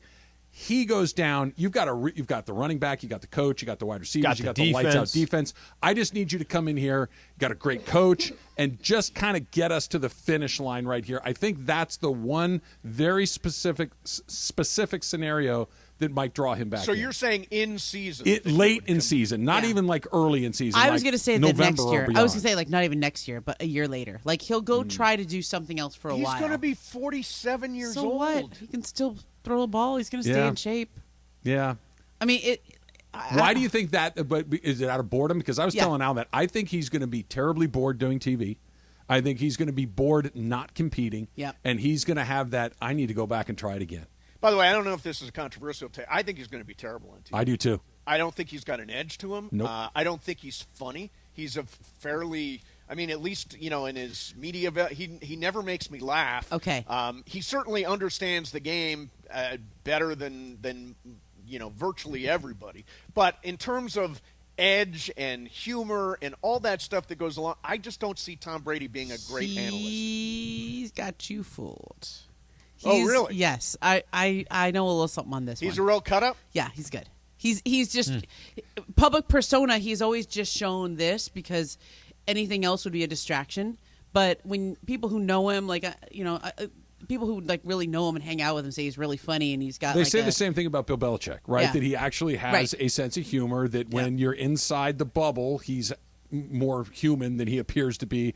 But I've heard that about other people before, and it's not private. It's not with the guys. It's going to be the most public thing he does. He's going to be doing it in front of to be tens of millions of because people. of that contract. Yes. I mean, that contract's going to be insane. A lot. Yeah, I think he's going to be good. I don't know if he's going to be enthusiastic, but I do think he's got an edge to him, and he's sarcastic and funny. And He's already better than Romo. I can tell you that. I'm so sick of Romo at this point. Shut up, dude. But guys, Momo, I'm curious what you think about this because I agree No. with you that he might have an edge, that he might have a sense of humor. That my question isn't does he have it? It's is he willing to let us see it? Let it rip. That's different. Does he want to be great at this? Like, do you want to be really good at this? So there's a transition period when you get done playing where, and because I deal with a lot of the former players over there on TV, right? There's I remember I was in the green room with Chauncey Billups once in Bristol, and we're there. It must have been 10 o'clock at night Eastern, and we're there for like the late night Sports Center or whatever was going on, and we were just kind of hanging out watching the games, and Chauncey was like, he really missed the game. And this was like his connection to basketball still. But I could tell he wasn't going to be long for this job. Like this was just a stop on the way to coaching or stop on the way to front office work. And it was just a catch a breather. Let's go do TV for a year. And you could tell, I could tell we talked about it openly. Like, I miss basketball. I love basketball. Mace, do you think, too, that he'd be bored by the idea of, okay, I'm flying in, I'm going to talk to the offensive coordinator on Saturday afternoon, and we're going to come, and we're going to, it seems, it's what he's done for 30 years. It seems so mundane. Yes, right? It for seems him. so mundane compared to what he's done with his entire life and career. I just wonder if he's going to have that spark. Just because you're good, I mean, and this has been proven over and over again, just because you're a good player doesn't make you a great analyst. And just because, and sometimes great analysts weren't necessarily great players. So I don't think, I think they're two separate skills. Now, Momo, you're saying he's a cut up behind the scenes. I think he's sarcastic, kind of. I don't want to say frat boy funny. That's not the right word. But like one of the guys kind of funny. Like he can be really sarcastic and but what's biting. One of the guys kind of funny is exactly that. It's biting. It's Yeah. mean. It's a little bit mean, and guys take that pretty well. They're okay with that. That's how it works. It's what makes Charles Barkley so good. Charles Barkley gives zero you know what. He's just letting it rip, and that's why he's him. He's funny, he's smart, and all these other things, but he doesn't give a damn. Very few people don't give a damn. So let me show you how I'm wired differently than you, okay? My first thought when he decided to retire was, okay, so now he basically got divorced because he played this year. But maybe was the marriage already over before? Before he decided to play again, or was the playing again the last straw? And this is where, because my mind is always in like Bravo TV land. Like, I just want to know. This is in the Bravo verse or whatever. In the Bravo verse, like, what do you think he just played because he was going to be bored getting divorced? Let me ask you this. I'm going to ask you and retired. Answer your question with another question. Do you really think she's leaving because he played one more season, or was that thing hanging by a thread to begin with? I think it was hanging by a thread. Me too. Yeah. I think it was hanging by a thread, and that might have been why he came back. Right. To distract him from like that's a what I think now. It dissolving all marriage. kind of fits together differently. Like maybe I think they were getting a divorce probably before he decided to come back, and he was staring into the abyss of retirement and divorce. And some guys go buy a yacht and sail around the Caribbean and do whatever they want to do, or play golf everywhere. But I think Tom was like staring into the abyss, being like, maybe I'll play again. And he's the greatest to ever do it, and probably the disconnect of leaving is incredibly difficult. Probably a lot to factor into the it. transition's got to be unbelievable. I mean, especially for him. For him, yeah. So who's the first one he dates? Ooh, who's the first celebrity? First celebrity he dates. Well, who was that model at the game? He's the two women that he had, obviously his wife Giselle, and the other woman that he had a child with, Bridget Moynihan. They're famous women. Like he likes a profile. So I don't know. What do we think?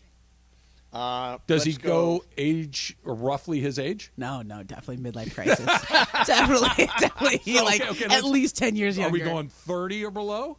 Because he's 45 years old. Yeah. 30. I guess Is he going to be right Leo around 30. DiCaprio?